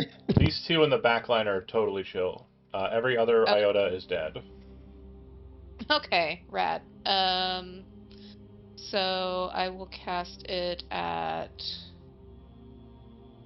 second level, and then I will split the 4 between the two. Should I? Do you have to do it that way, or can you roll until one's dead, and then if there's any left over, target something else? I actually don't know about how magic missile works. You can one at a time it. So go ahead and click the first damage. Okay. When force damage is applied to these iotas, it immediately detonates the iota in a healing burst. You're not close to it, so it will die and no effect. What do you like to do with the second missile? That one. Okay. You don't have to worry about damaging it, but it is a cool effect, so go ahead and throw it. Immediately upon taking force damage, it will detonate in a burst of healing energy, and that'll leave the Sphinx. And that is a really cool animation. Yeah, I like it. I wish it was just one per damage, so you could get the exact number of missiles, but it's fine. It's whatever. Yeah. Oh, that's... oh my gosh, look. All right. The Sphinx will take the damage. Upon doing so... Wait. Yeah.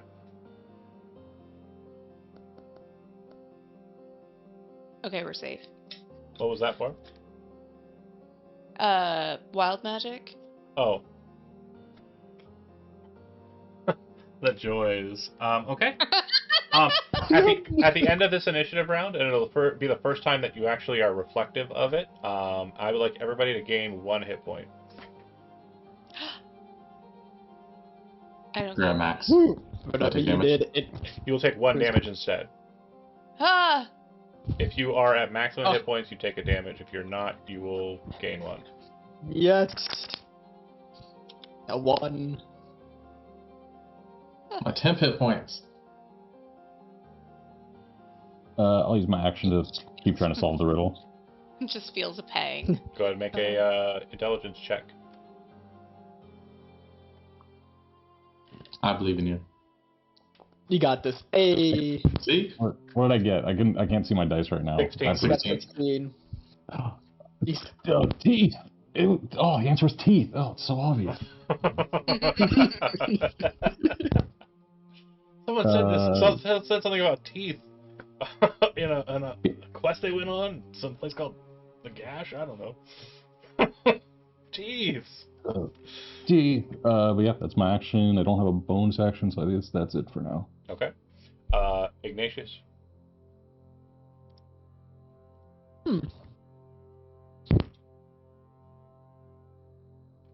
Let's see here. Got some.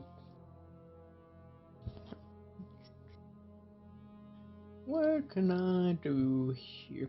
Oh, let's just get this out the way. Magic action, flame blade, the kitty cat. Because that's been working out pretty well here for me. Pretty strong. It's pretty strong. I do like it. Yeah. Strike with the blade. Attack. Advantage. Okay. Hit. 4.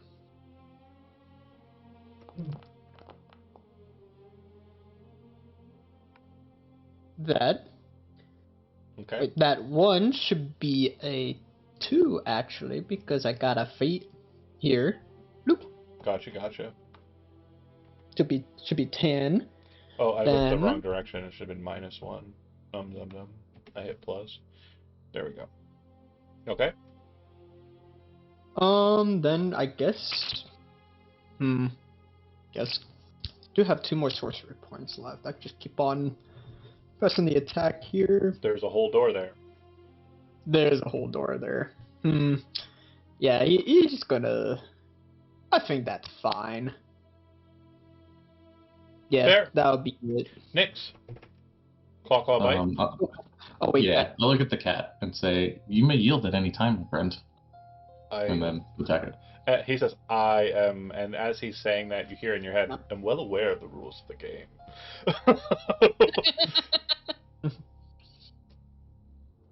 And everyone else is like, "I am what?" And Cal's like, "What is he? Is he a part of the Gristle?" He's part of the riddle.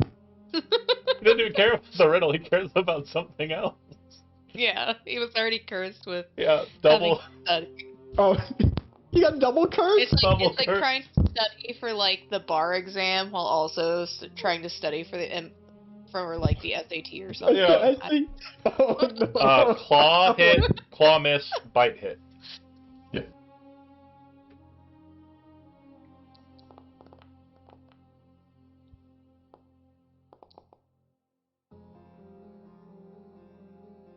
You have, as you're ending your turn, he says, and kind of in your mind, but at the same time aloud, so you're kind of hearing it doubly. He says, "You have been quite skillful in defeating my wards," and he will leap away from you.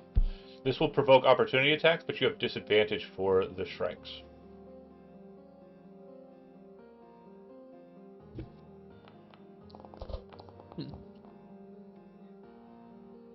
Would that count for the flame blade since it has to take a magic action to use it? I don't think cannot, that. yeah. Yeah, then he's not gonna do the reaction attack. That'll hit.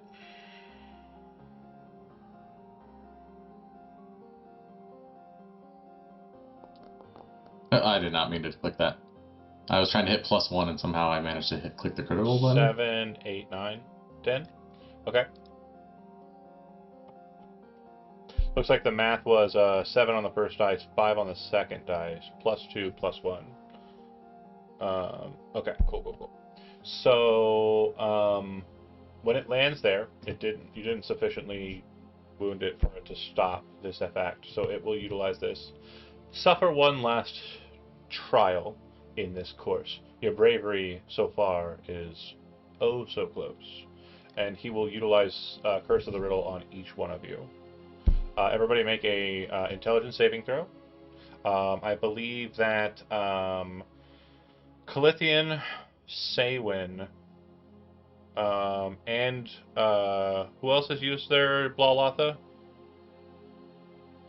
Okay, so just Johnny will have the bonus here. So you have +2 to your saving throw.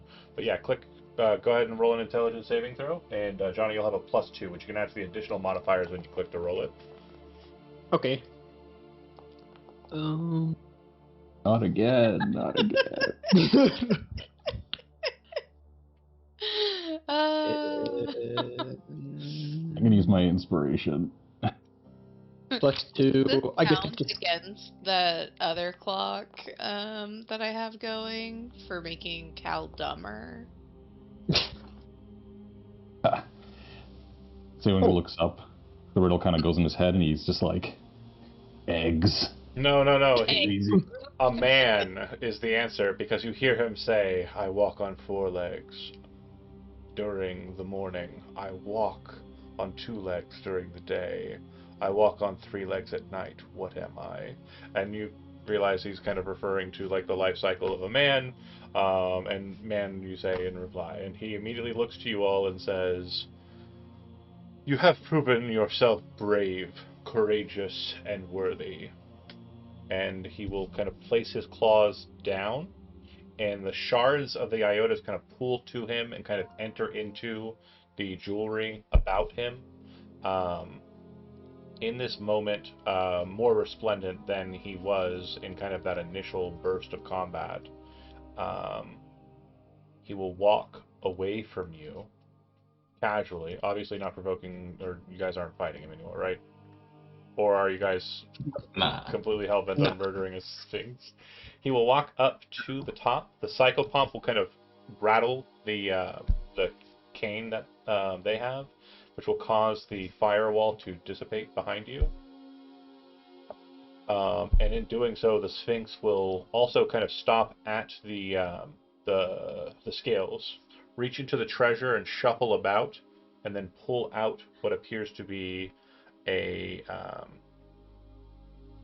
a crystal, but very needle thin crystal, and will hand that to the bookkeeper. I guess I'll revert back to myself then, so I can grab it. Yeah. You'll see that the warding marks on the door are still present, and he will say, "The gift of your success in this test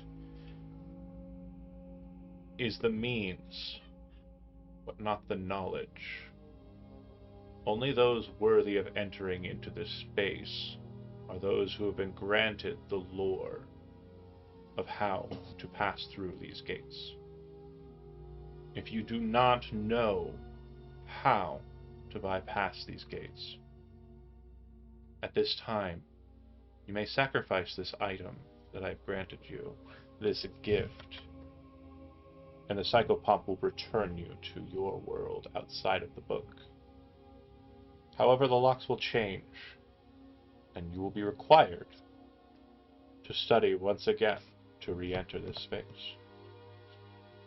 Cal, at this moment, you realize that the crystal that was gifted appears to be like a writing utensil, but crystalline, and you would see that the warding marks up ahead are set in a specific pattern and can be altered, a knowledge that you do have. Yep. And if you were to have the crystal, you could make that happen. Right. I have a question. When he pulls it out of the scale, does the scale like change, or does it stay perfectly balanced? Doesn't shift.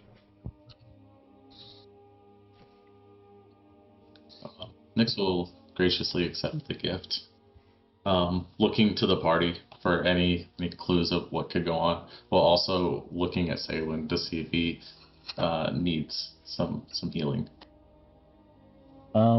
We have one short rest I will- available. Do you guys just want to do that? I will let you know, you don't have to spend any hit dice. If you wish to take a short rest, you are regaining all your hit points. Because you can regain a hit point every 6 seconds. So, in this plane that is very closely tied to a positive energy plane, you're just always healing. It is very hard for you to die here. Something would literally have to obliterate you or like fill you with so much positive energy. Because if I heal you enough that your maximum hit point, it goes the exact opposite direction, right? So if you take damage lower than 0 equal to your hit point total, you die. But if you gain hit points in this space over that are equal to your maximum, you also die. Oh. So you become so positive, you just explode. It's like you become a positive energy being and just dissipate into nothing. Exactly right, Johnny. Do we want to take the short rest while Calithian studies the door? Yeah, I'm a little greedy with it because as a fighter, I get all my features back on a short rest. Believe it.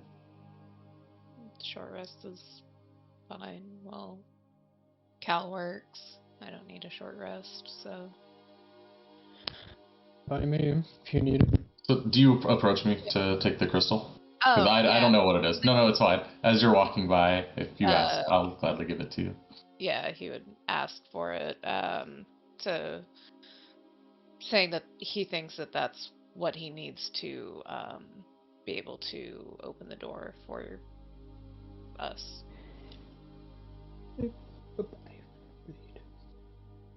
Yeah, I'll pass that on. Sure. Cal and Saywin, you two have been to the Chapel of Eversoul. The statues to the flank of this doorway that you're walking up upon are very similar to the statues of the angels in that space, except they appear to have eyes that have been either carved into or embedded in the stonework in question. And the nature of this stonework is very uncanny. It at once looks like it is artifice, but at the same time, it also looks like it could move or is moving. You can't really tell for certain. But it very much looks like these statues are similar to those that are present in the Eversoul Chapel. The eye iconography, what you'll notice about it, Calithian, is that it's not too dissimilar from some of the patternings you saw inside the reliquary. And the thing that makes you kind of very curious and confused is that the orbs above the doorway, the pillars that have these strange orbs with wings upon them. Those orbs look like the center stone, or the lodestar, that was inside the center of the orrery in the reliquary. The one that summoned the dog-headed knight to fight you. Right. And they appear to be watching you as you approach. Like, at first, they kind of just are idly, their eyes are kind of just up there, its wings are kind of doing soft beats to maintain its altitude, but as you approach, it kind of turns its orb-like features. The wings remain where they are, but the eye kind of locks onto you and kind of watches you the whole time. Right. Spooky. But yeah, you should be able to regain all of your hit points from the long rest without spending any hit dice. And if you would like, regain your features as you completed a short rest. You can just click the short rest button on your character sheet if you'd like. Yeah, I accidentally spent the hit dice there. Totally fine.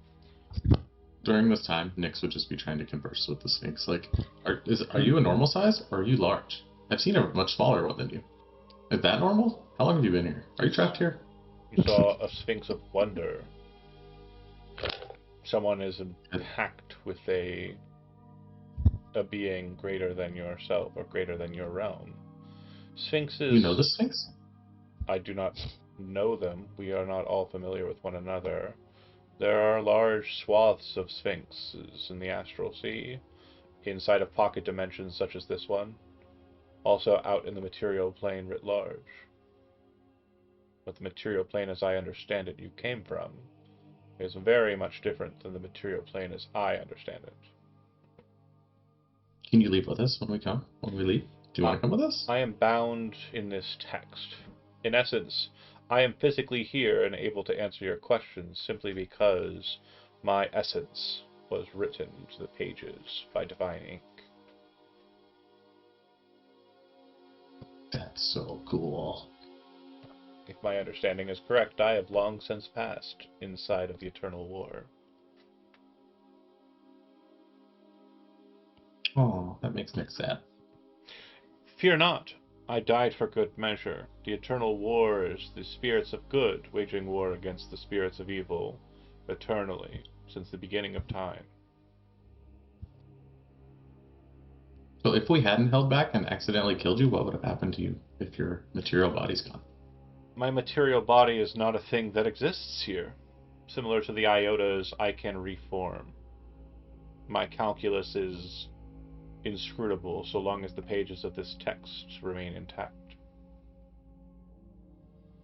If the god within does not burn the book or destroy it due to its measure, I suppose it would be possible for you to treat with me once again by re-entering the book.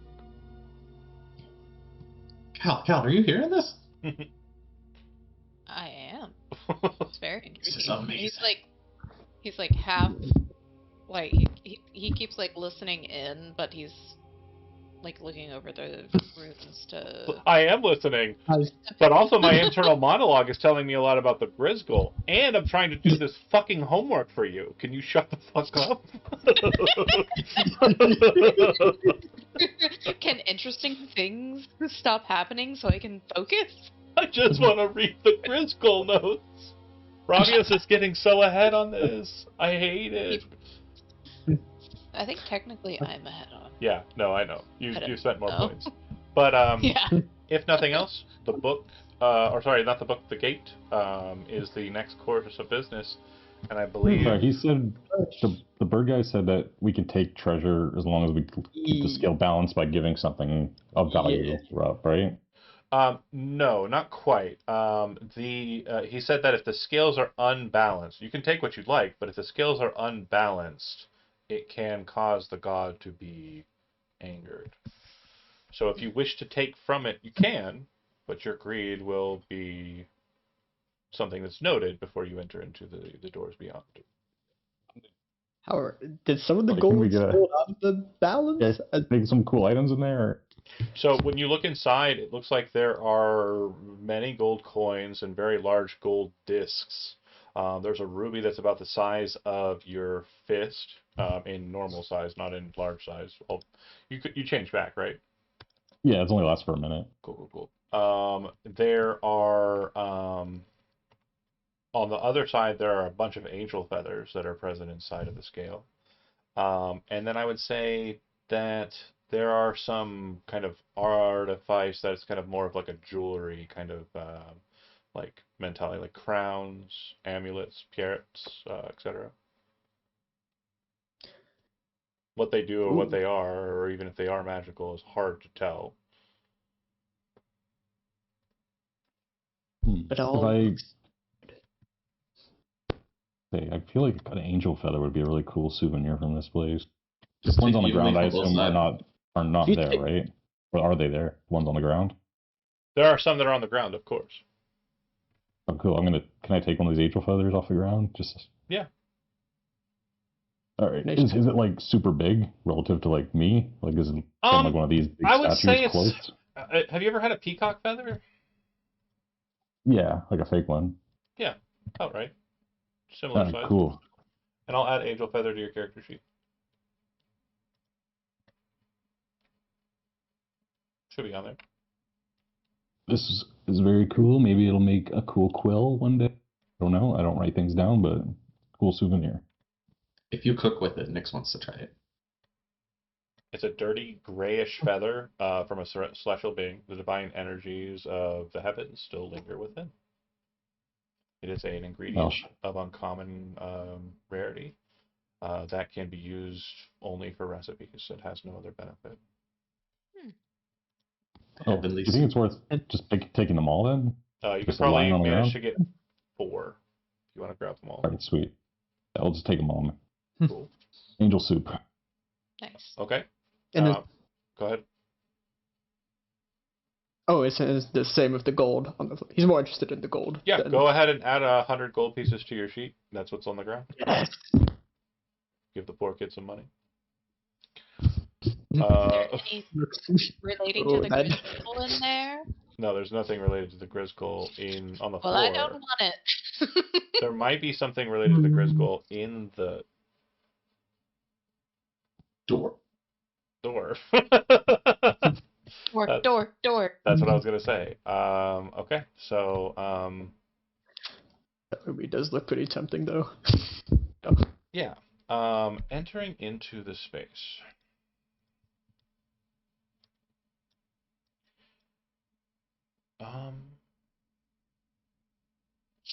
This is gonna be dramatic. I just know it. Well, bear with me. Actually, I need to use the restroom. I will be right back. I apologize. It's I'm about to You're fart. good. I'm either about to fart really loud or I'm about to have an accident. So I'm gonna in the vein of safety, I'm gonna go ahead and take a second, talk amongst yourselves. I'll be right back. That was more than I needed to know. Yeah. Could have stopped with I have to use the Sorry, bathroom. That is. But I kept going. There's too much info there. Yeah. Hmm. So, beyond the story, Who knows what could be Yeah. through here? could be so many things.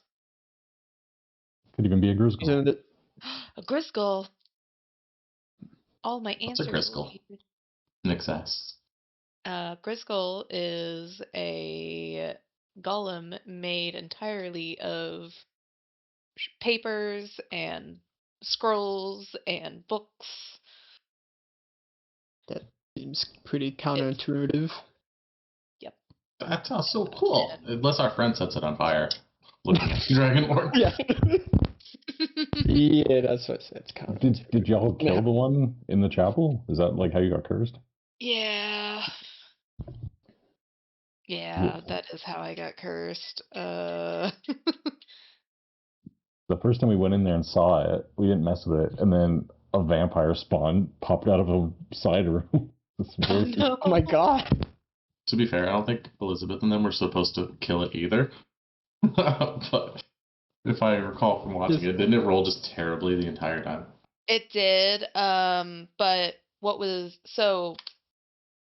it was going to chase us basically forever if we didn't. So it was kind of an inevitable thing, unless I'm wrong. But that's the gist of what I got from that, was that we needed to kill it so that it would stop chasing us. Because we took the one of the medallions that we needed for the top of the stair. Ah. So we can hoist the medallion. Did you need the 2 medallions to get to an elevator to the capital city of? Yes, basically. Yes, I know. Glad you got the reference. Yes. Yeah, John put that reference in, of course, knowing that many of us would know that reference. Mm-hmm.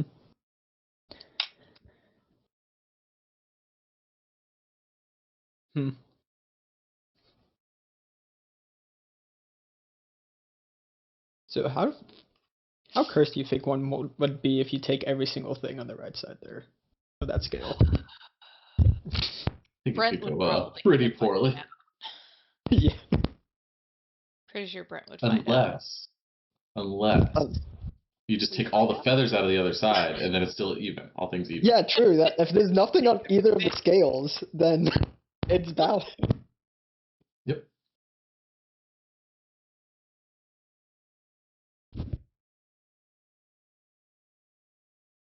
That sounds like. Yeah, wait a minute. I That's wanna true. do.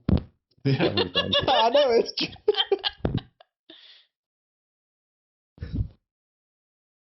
I mean, that's not wrong, though. I mean, Yeah. How much is a pound of feathers and a pound of gold weigh? You know, it's the classic The answer- question. well, the answer's got to be the same. They're both 0. Yeah, which weighs more? They're both 0. Johnny, no. I guess it's safe to say that it was more than 4. Yeah. And there's got to be a benefit to like sleeping on a pillow stuffed with angel feathers, right? Like Yeah. Sounds like the best night's sleep you've ever get. You make a really nice like down jacket out of it. Yeah. Like, look at these statues to the left and right. Like, look how fluffy they look. That has to be angel feathers. Oh, they have eyes in them too. Did the feathers have eyes? Oh, it'd be wild if eyes just start opening on those feathers while you're holding Yeah. them. biblically accurate. Too spooky. So, like, the feathers has eyes, or is it just like I wonder if the it's skin coming underneath? out of the, like, between the feathers. I think they're Yeah, just that's sewn in. Or some, There's Oh no! or is it like part of the They all feathers? put it in. Just sew in the eyeballs. And so, if you like take out the eyeballs, you think it'd be like a socket there, Yeah. or does like be replaced with another eyeball as soon as you pull one out? Mm-hmm. Yeah, I'm just glad that one of those didn't animate, and it's like, here's your test of bravery. No. Right.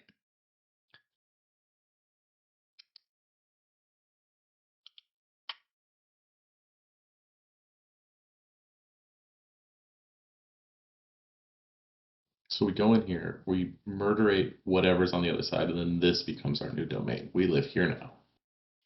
This is ours now. Yep. Does the Sphinx become our, like, pet Sphinx, or? Or like butler, or Yeah, sort Yeah, of he's thing? like a butler. Yeah, Yeah. Sphinx Butler, let's do it. Yeah. This is the start of, like, a weird manga series. Isekai. Or was I it got. like You're in an isekai within an isekai. Isekaiception? I got transported to a fantasy book, but I was already in a fantasy world. Yeah. I'm hooked, I'd watch it.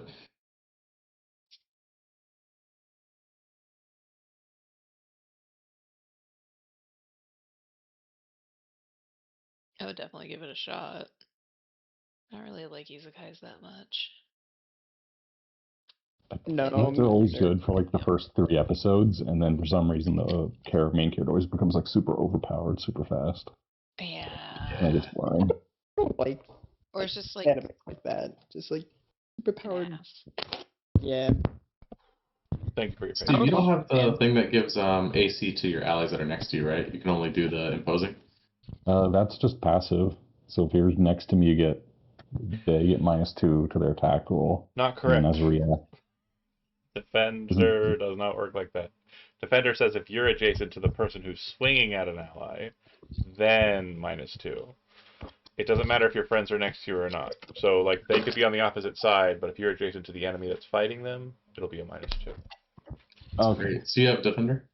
I have defender and protection. So if you're Let's go. Ooh, Okay. I'm a nice guy. I'm a helpful guy. really are the Vanguard.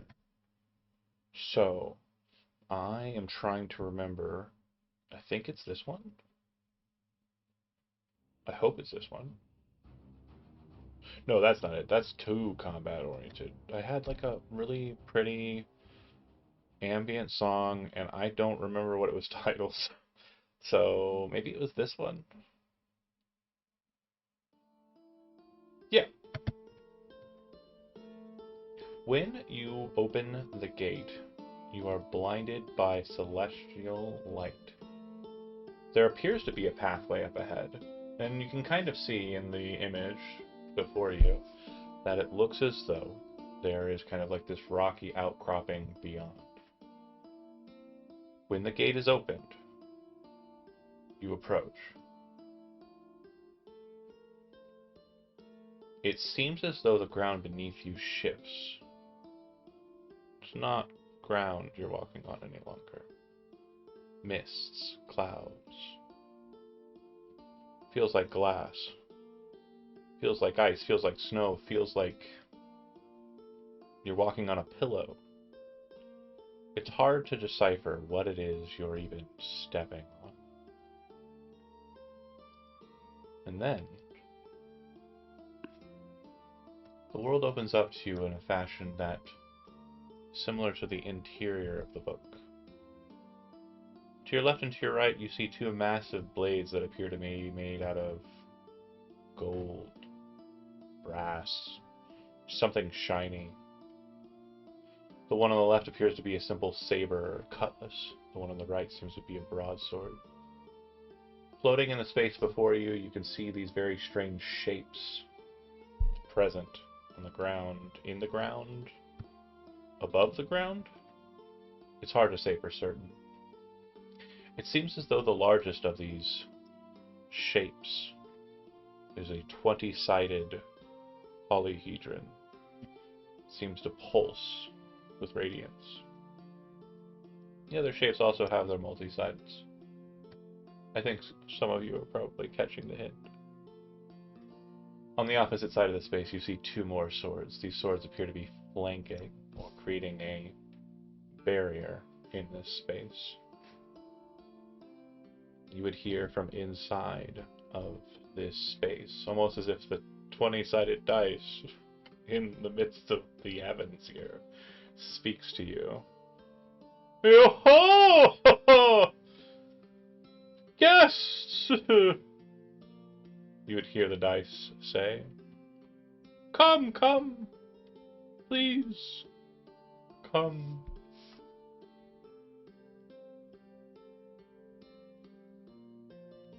Slowly start approaching. Sounds a jovial sort. As you pass through the barrier and enter into this space, everything kind of changes slightly inside of the space, and it becomes more magnificent, more divine. You'd see a humanoid-esque shape that kind of becomes transparent, but noticeable, floating above, within, Oh, what? below the dice. This figure appears to be humanoid, but its head appears to be massive. Like, it has a very large, like, it's an almost chibi-like head-to-body ratio. But you only see it manifest in this dreamlike quality.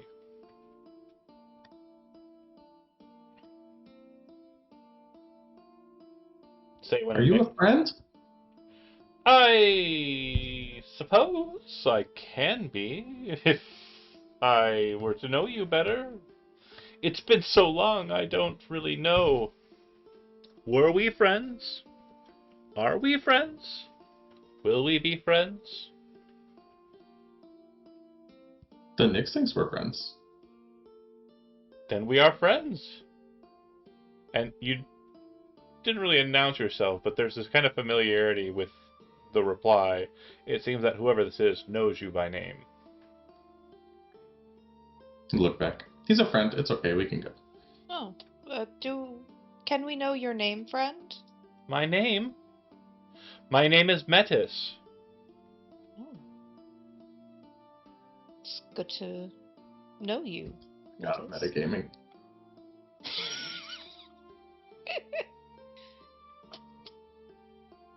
Come, please. Be with me. Yeah, okay. Move up some more. But I don't know. Like we're clearly in heaven, so this can only be good. So. Well, you are not. Absolutely. You are not currently in heaven. Feels like it. I believe I'm in heaven. This is some kind of heaven, I guess. You are inside of a book. To be 100% accurate. The form starts to manifest more. The head size starts to dissipate. The figure you see before you is not quite like the shape that you saw, which I'd say to Nyx probably kind of creates a sense of possible chicanery, but you're not certain. Maybe it just was manifesting weird, or the filter of it through the magic was strange. But the figure that appears before you is androgynous. I would say that they're not carrying a scroll or a mace, but they are kind of adorned with these kind of metal attachments that seem to hold up a robe and cloak. Their eyes do burn like stars in the heavens, and they do appear to have wings that are like jagged crystals, or clouds, or mist. Not certain as to which or what. The entity before you says, "Alas, I am Metis. I was bound here long ago, or very recently, or soon to be. It is my understanding that my placement here was intentional. It was the hopes of those who put me here to draw power from me to help them in their lives. And from their book they formulated a great belief structure. I know it to be so because the words are inked upon the pages of this place, and I have read them front to back countless times."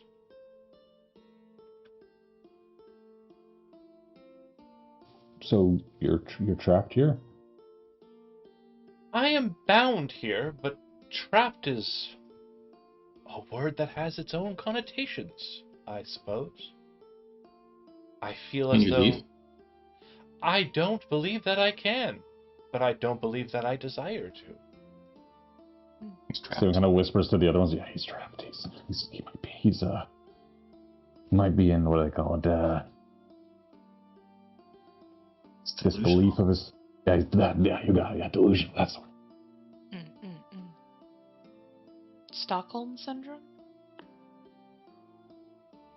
Would you like to leave with us? Oh, of course. Of course. But I know your names and I know your thoughts. But knowing the individual is hard because it seems that most individuals present forward something very different than what goes on in their minds. And as they say, their minds, you would hear his voice 1,000 times over in your heads, and I need you all to make a wisdom saving throw. Oh, cool. Lovely.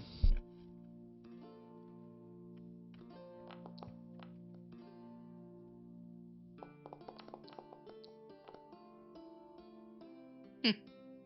9. Not very Easy. wise. It looked like a solid 6. Okay. So, Nyx, you hear the voice in your head, and it's reassuring. It feels pleasant. It doesn't hurt. Everybody else, and please do this yourselves, go ahead and take a total of 15 points of psychic damage. You said 15? That's right. And for a moment, the entirety of the space becomes dark, shadow black, with this purple horizon off in the distance, and you can see across the skyline this deep purple, like Milky Way, effectively. It's called the Dargian Rift, but we won't name it at current.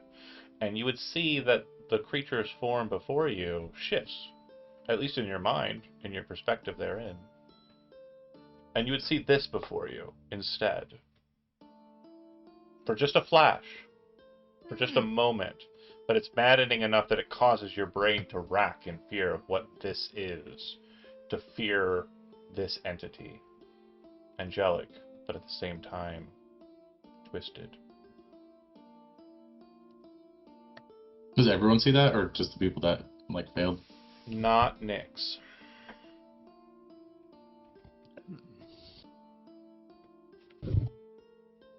Are you here alone, friend? Oh yes, of course. Of course. Not any longer. You have accompanied me. You are here with me now. You are the book reader. Are you not? I am. Well, I am understanding that I am to bestow a gift upon you. Ooh. Is it the gift of friendship? I like friends. You've already stated that we are friends, or will be friends, or have always been friends. Then I've received my gift. No, come now. That is not at all what I meant. I wish for you to have this gift. This gift of the tomb. And very specifically, tomb and tome are obviously two words that can be heard differently, but I want to make sure that make sure you understand. I enunciated correctly. Tomb. T-O-M-B. I would say that I'm taking the steps forward because he's talking about the gift, and then stop 10 feet forward, 2 steps forward, more or less. Yeah, who was bloodied hearing by that? Who was bloodied by that Cal. effect? Was that Cal? Yeah, as you kind of hear like this cough and this spatter as Cal drops to his knees, like for some unknown reason.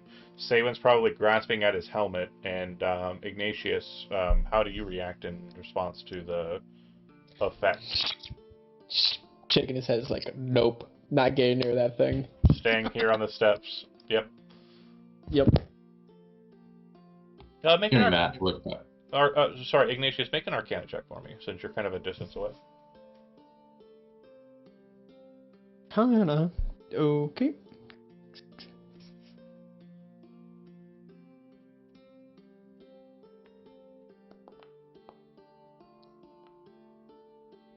Oh, 19. Yeah. So it would seem that these swords form this strange impermeable barrier that you noticed, and you passed through when you entered in. And you're probably standing inside of, at the cusp of it.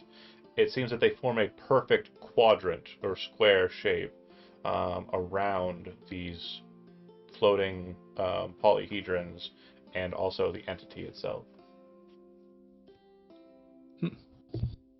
Okay, noted. What did you do to my friends? I thought we were friends. I apologize, Zenix, but I did nothing to your friends. Why would you give me the gift of the tomb? The gift of the tomb. That is where you are from, is it not? Look around to everyone, confused. He's looking in my giant eyes. Watch out. I think they might be catfishing you a little bit. Be careful. Look back. I'm from no tomb. I live in a fort. A manor fort. A manor fort that lingers in a region known as Azumatan, in the shadow of a mountain of the same name. It resides in a land called Sunsend. south of a great land that has been promised to you by someone. Someone you trust deeply. Or perhaps love in a familial way. You are unsure of your relationship to this person. But they have told you nothing of the fact that this place, Sunsend, is one of a number of lands that have been drawn irrevocably into a prison. Not unlike this book.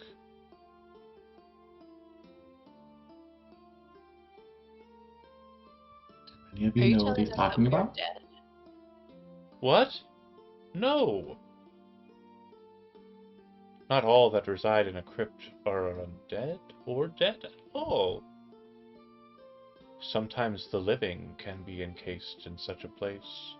And Calithian, as he says that, you kind of hear this whispering, this whispering, this whispering, and it's this voice on repeat. Hello, my name is Void. Hello, my name is Void. Hello, my name is Void.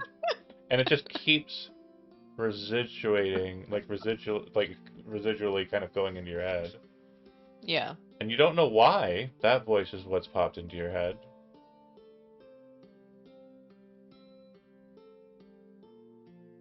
Do you know of one named Mainwin?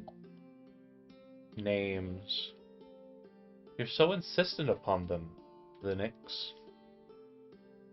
Do I know of one known as Mainwin? No, no. A name most likely taken to calm those who seek such familiarities, such trivialities. True names are spoken with the heart. You are the Nyx. That's me. Your name is not just a thing that was granted to you at your birth. It is something that has been written upon your soul. It makes you who you are. Your fate. Your fate is what has been placed in the tomb. Not you. I am bound here and I am happy with it. So true, or so too is true of you and yours. You have been bound somewhere. Sometimes the mark rises to the surface and you can see it.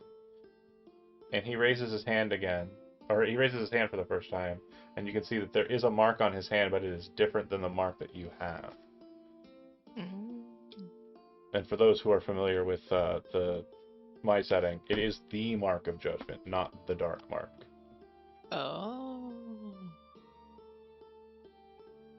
Extra spooky. How am I to accept this gift from you? Well, willingly, I would hope. If not, I understand.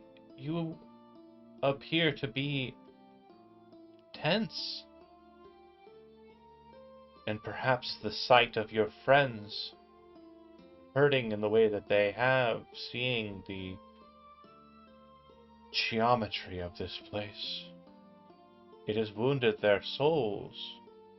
In their hearts they know that this should not be, but yet here we are, in the pages of a book, inside of a conglomerate of worlds, bound together by one simple truth. Look back at the group. The Nyx has to know. I'm so curious. After a brief pause of looking at the group, and continue closer.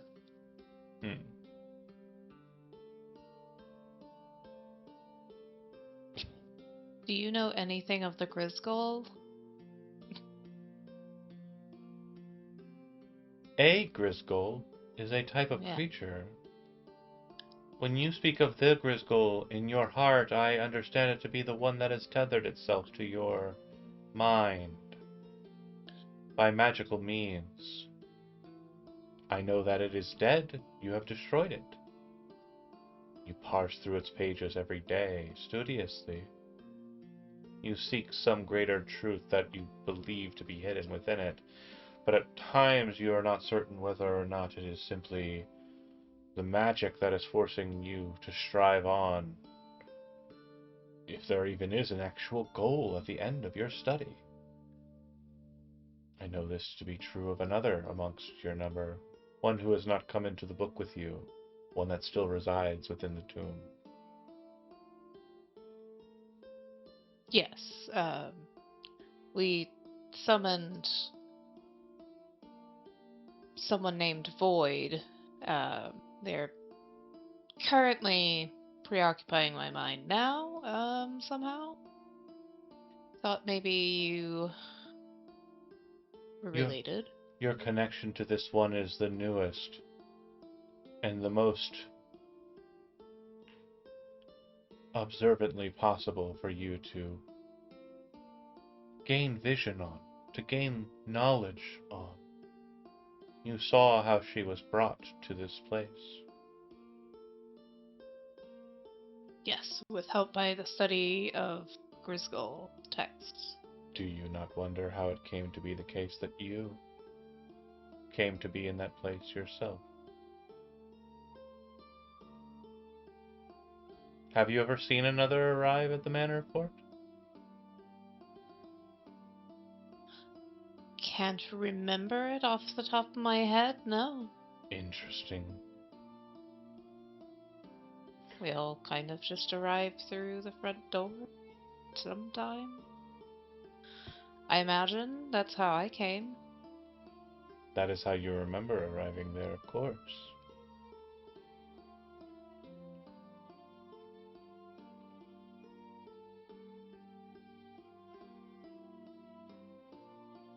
Cal would kind of mutter just something incoherent to himself and, like, pull out one of the pages of his notes that he has on him, on himself. One simple truth. The angel known as Metis would say. A truth that can be hard to deal with. A truth that you know in your heart. And the one you know as Mainwin has told you. How to cultivate it. How to make that truth blossom. For you, and for all those like you, your fate lies beyond the high walls of Sunsend, to the lands beyond.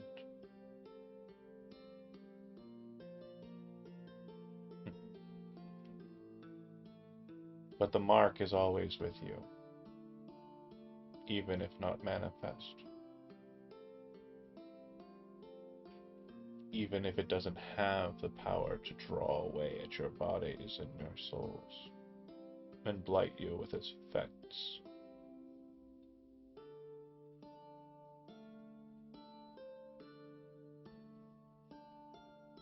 Nyx is still approaching. The gift kind of flutters. The wings kind of make this kind of glass-like crystalline. It sounds like one of the what are they called? Crystal. It's like a musical instrument. It's a bunch of bowls. I can't remember what it's called. Crystal harmonica. It has like a very crystal harmonica sound to it. It's the glass harmonica. Glass we harmonica. use it for. It has an actual name. YouTube, look up glass harmonica at some point if you want reference. We always tease one of our musicians that we need to tune it before Nutcracker every year. You tune. When they come towards you, it has that kind of like ethereal, glassy sound, and they will land kind of near you and kneel. What you didn't notice before, Nyx, is that size-wise, they're massive. Metis is somewhere around like a good 10 or 11 feet tall. Wings are kind of, a good 20-foot wingspan. And when they drop to their knees. Like, they're able to kind of reach down to you, but they're still kind of decent stature over top of you. He'll reach out with his hand, which is his left hand, and it's the hand that is marked with the mark of judgment. Nick's won't flinch. Just continue watching. This has been a moment, like a long time coming for him. So he's just excited to see whatever it is, good or bad.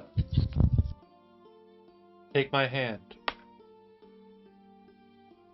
Reach his little green hand up.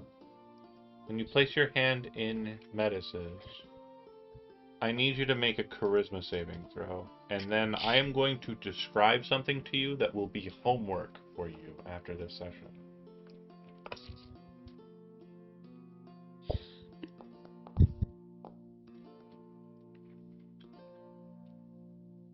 You would see Metis in his true form.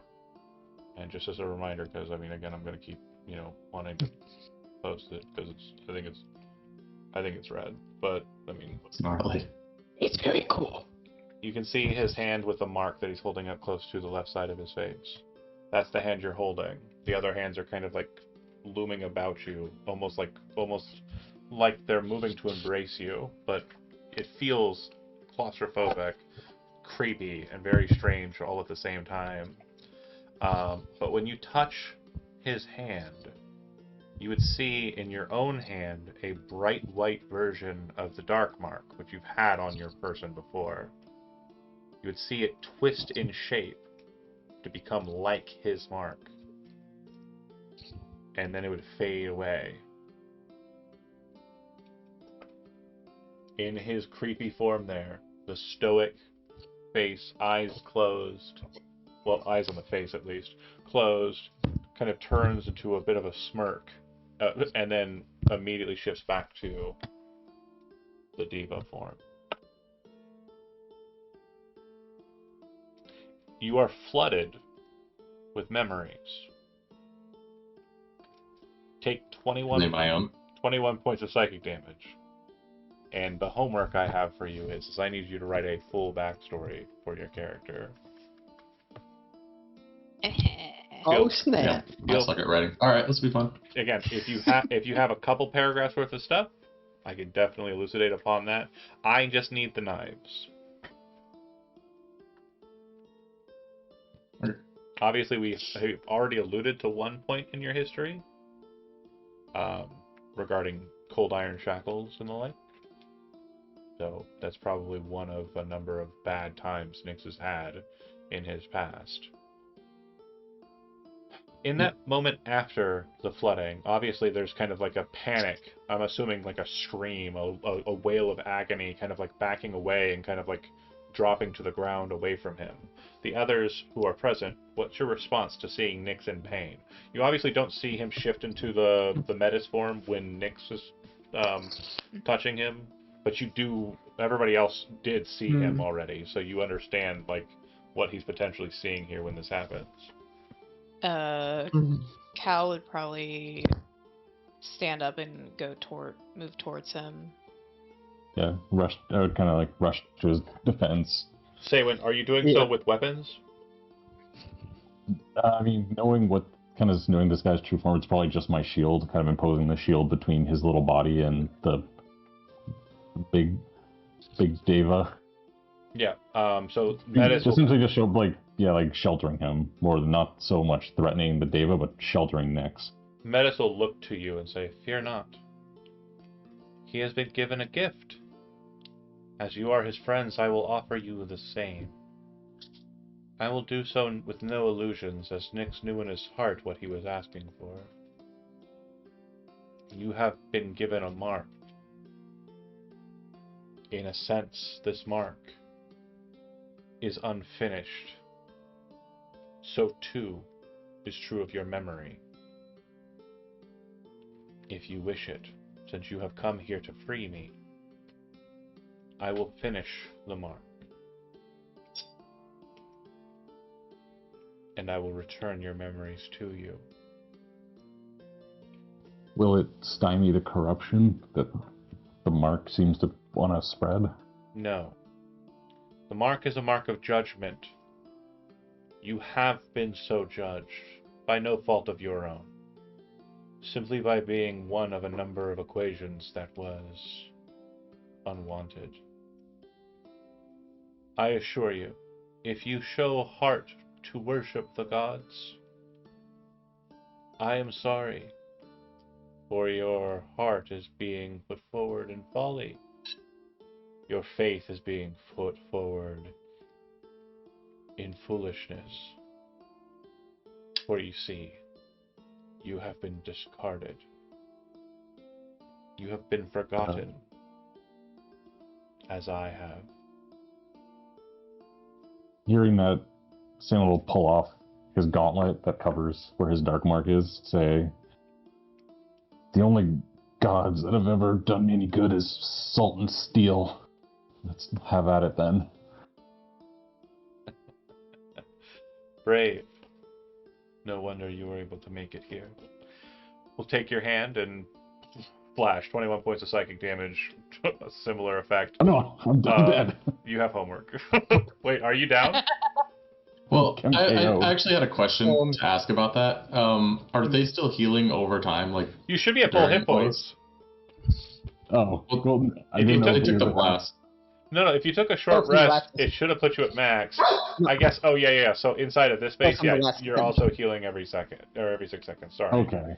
Oh. Yeah, should be 21 damage. Yeah, this damage will not heal here, though. It's a 21 damage from the mark. It will not heal here. So if something happens between you and this individual and you end up fighting, then you and Nyx will be wounded to start. I have a feeling that you're not going to do that, but still, who knows? Anger rises quickly in some. But your memories are your own. I'll expect fully written backstories as soon as you're able. If you do not wish to write your own backstory, you can cede that to me and I will write your backstory for you. Oh, shit. However, keep in mind, I will not write it in a way that would be favorable to you. And whenever you write, I will change slightly to make it more in line with what we've already done.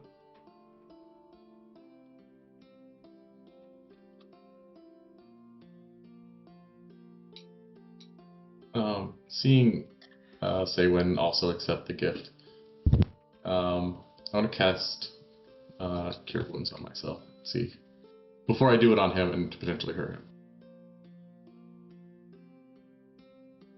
It'll work normal. Cast on both of us.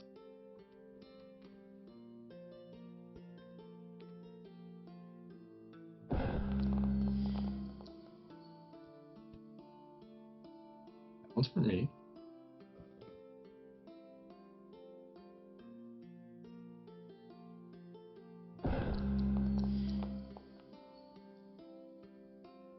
That one's for you. Thank you. Ignatius, you came to this place some time ago. A few weeks, maybe a month ago, there was a very deep storm, a shadowy occurrence. You remember in the middle of the night waking with a great pain in your hand. And ever since that time, you've had this mark in your left palm. Mainwin, the guide of the Manor Fort, has expressed to you that this mark means that you are dying. And if you were to die with this mark upon your person, you would be sent to the void, a space where you would be completely obliterated from existence. Just no longer existing. No afterlife. No attempt at, demanding the gods give you judgment or, leeway for your deeds as a person. Just complete and an utter annihilation, according to what Mainwin has taught. You've ignored that for the most part and haven't studied with her very much. In fact, you've kept to yourself, practicing hard, until Yusrael came. Tangible magic. Inks. Magical fire in your skin, or your scales. This individual here seems to have in some way tricked the others. Or convinced, possibly with merit, that this mark is not finished. Whether or not you're willing to commit to that, you're unsure.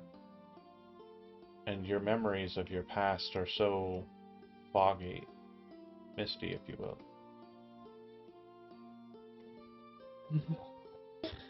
You stay back, maintain watch, and hold, or do you advance, or do you leave? He would maintain watch. He won't leave till everybody's done, but he will not approach.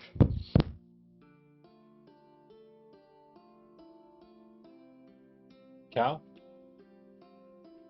Saywin grasps his helmet, pulls up his visor, spits blood. You can see blood running from his nose. Nyx heals himself, kind of bleeding similarly. His eyes almost kind of flying out of his sockets, and they're already bulging, but psychic trauma. You see him kind of crying after healing himself, come over to Saywin and heal him as well.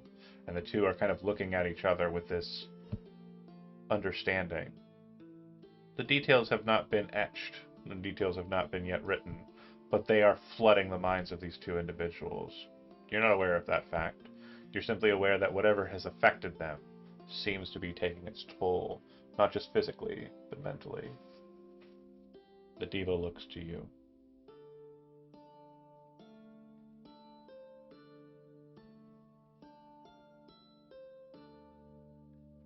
Do you wish to accept the gift?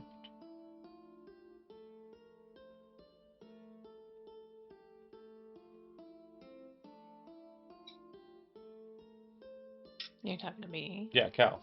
Sorry. Sorry, I didn't hear her name. Missed it. You're right in the mix, so you're kind of watching the other two, like, rolling around. Yeah, that's fair. My brain fell out. He already has a massive migraine from the before. I'm not sure that I can handle the gift that you're giving out. Your mind is awash with lore, knowledge, matters arcane that you can't figure or riddle. If you will not accept this gift of mine, I will manufacture something more favorable to you. Reaches forward and then becomes Metis to you. So, like, terrifying, but not... You're kind of, like, steeled against it. Reaches out with this very strange-looking clawed hand and presses the finger directly on the forehead. You feel it puncture skin, take 1 point of damage, and then pulls away from you. And to the others, the way that the claw embedded itself into the brow, you would see what looks like an almost eye-like shape in the forehead after Metis presses there. I have given you your benefit. I have... Out of character above table, 10 more downtime activity points have been added to the Grisgold study. Grisgold? Nice. So when you get back, it's like an immediate kind of paper throwing, and Ryma's going, "Where did you get this knowledge?" Yeah, but I just meant like eyes. Oh, I see what you're saying. Gotcha.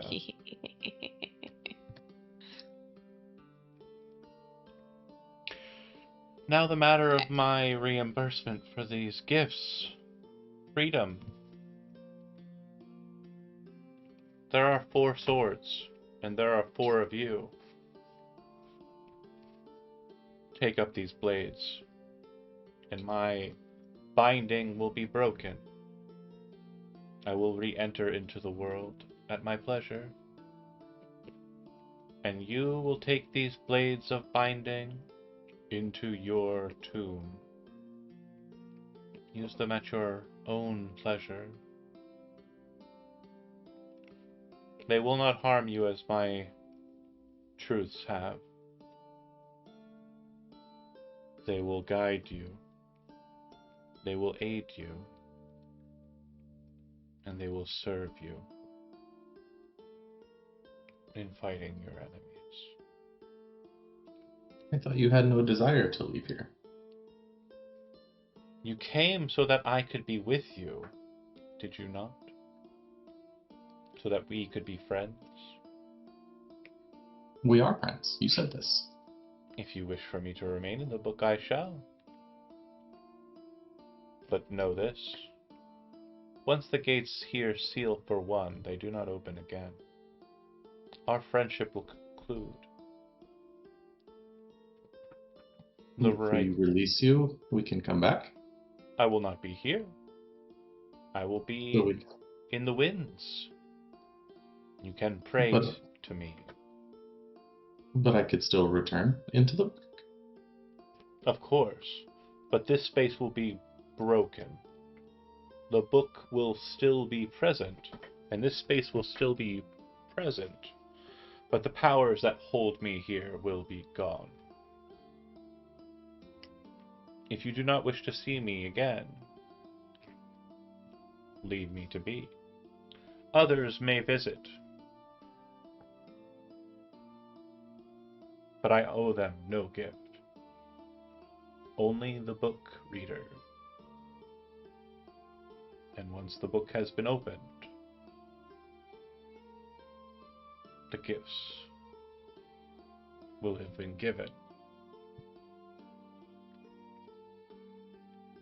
I'll look to the others to see what everyone wants to do. You can leave Metis bound inside of the book, if you feel that is preferable. Others may visit Metis, but they cannot gain the benefit of Metis.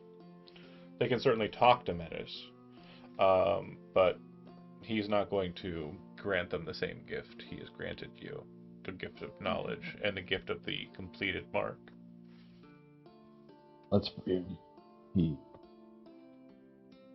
I feel that he's freed me. Yeah, I agree. I think we owe him. Or owe them. I say we free him.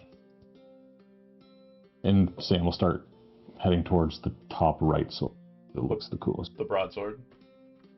Or, top right, you said? Yeah. Okay. It does look pretty cool. There's a saber, a broadsword, a short sword, which is the top right, and then a saber being a scimitar, sorry. And then Gladius, which is also a short sword. The two top ones are short swords.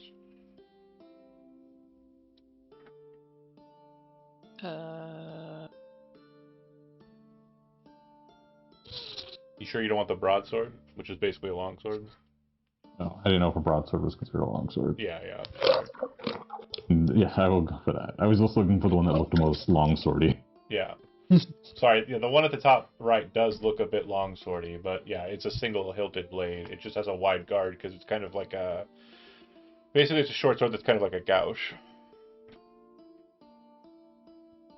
I'll ask. Ignatius, are you okay with this? Well, that was along for the ride. I'm not a big on with what that is, but if you all are fine with it, then I guess I'll go along with it.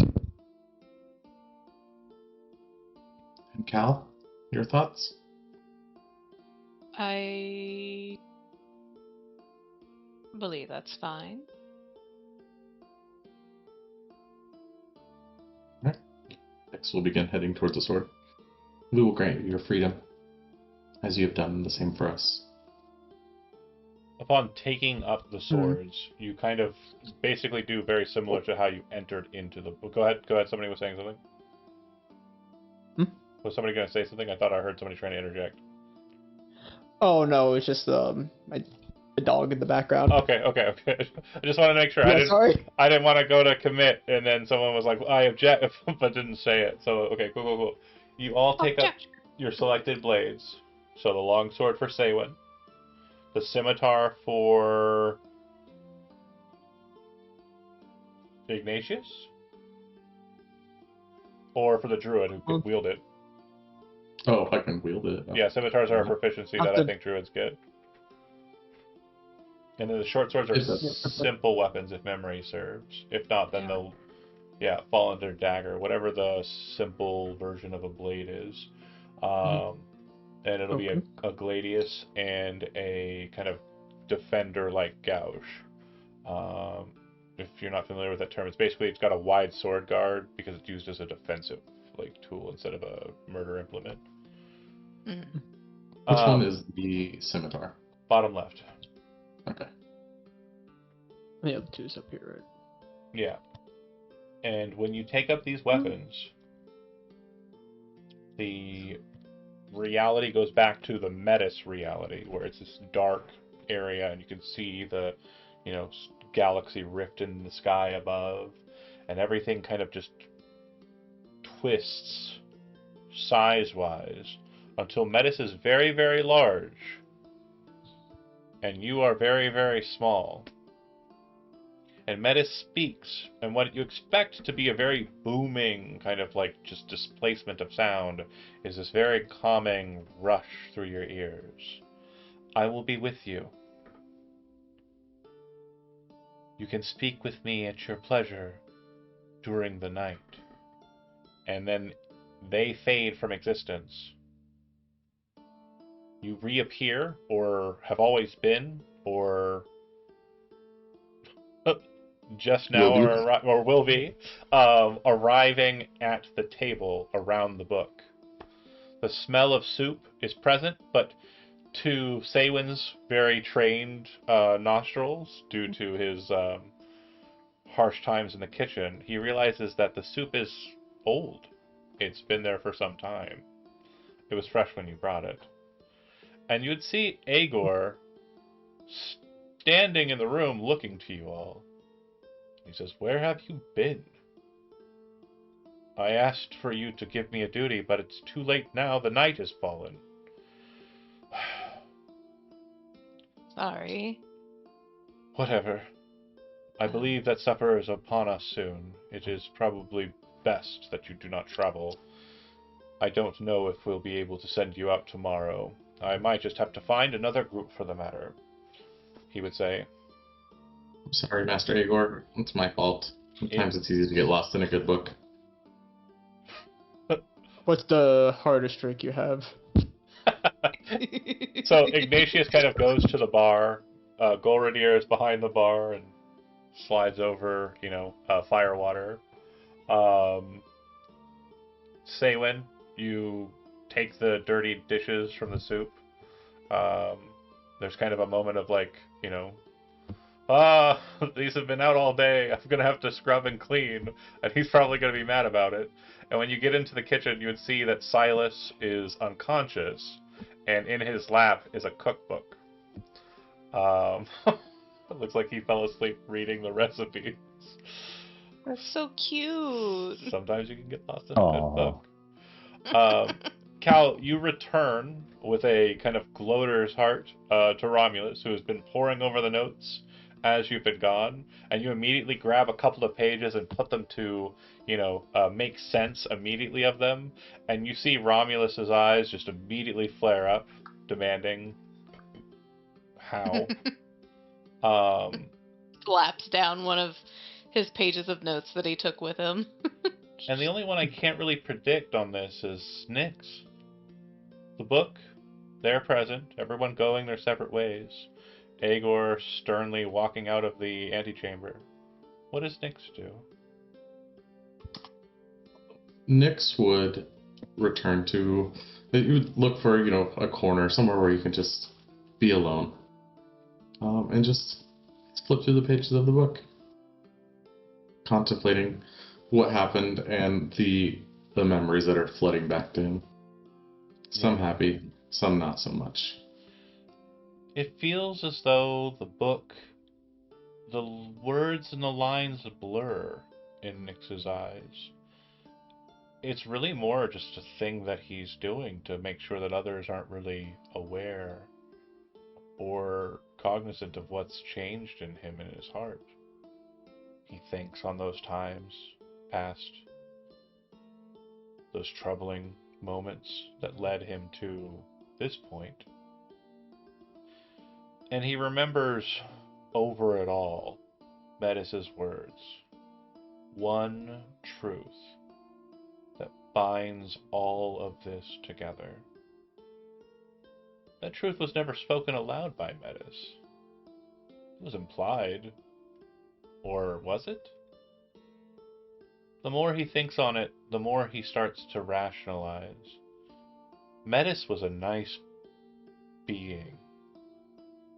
He was bound to this book by some power greater than his, and his was a stellar power, to be sure. But in those moments when he spoke about the gods, the hate he had there was similar to the hate you are now uncovering in yourself. The hate you knew was there. Of those who hated you for what you were. Of those who bound you for what you were. Of those who tried to use you against your will for what you were. And that is where we'll end this session for tonight. Thanks for watching those that did, and we will see you, I believe, Friday is regular times games. And then I think the weekend is clear. No other DMs are picking up the gauntlet. A lot of busy stuff going on, I guess. I think I got one for Monday, so keep that lined up. And also, Power Rangers is back on for Sunday, so keep an eye out for that too. Catch you later, folks. Really good one. And welcome back, Johnny. Thanks for watching those that did. Come to back. But the first session to go back. Oh yeah, I know, a lot. It's a lot. I was like, what? Stop in the stream. See ya. Yeah, I was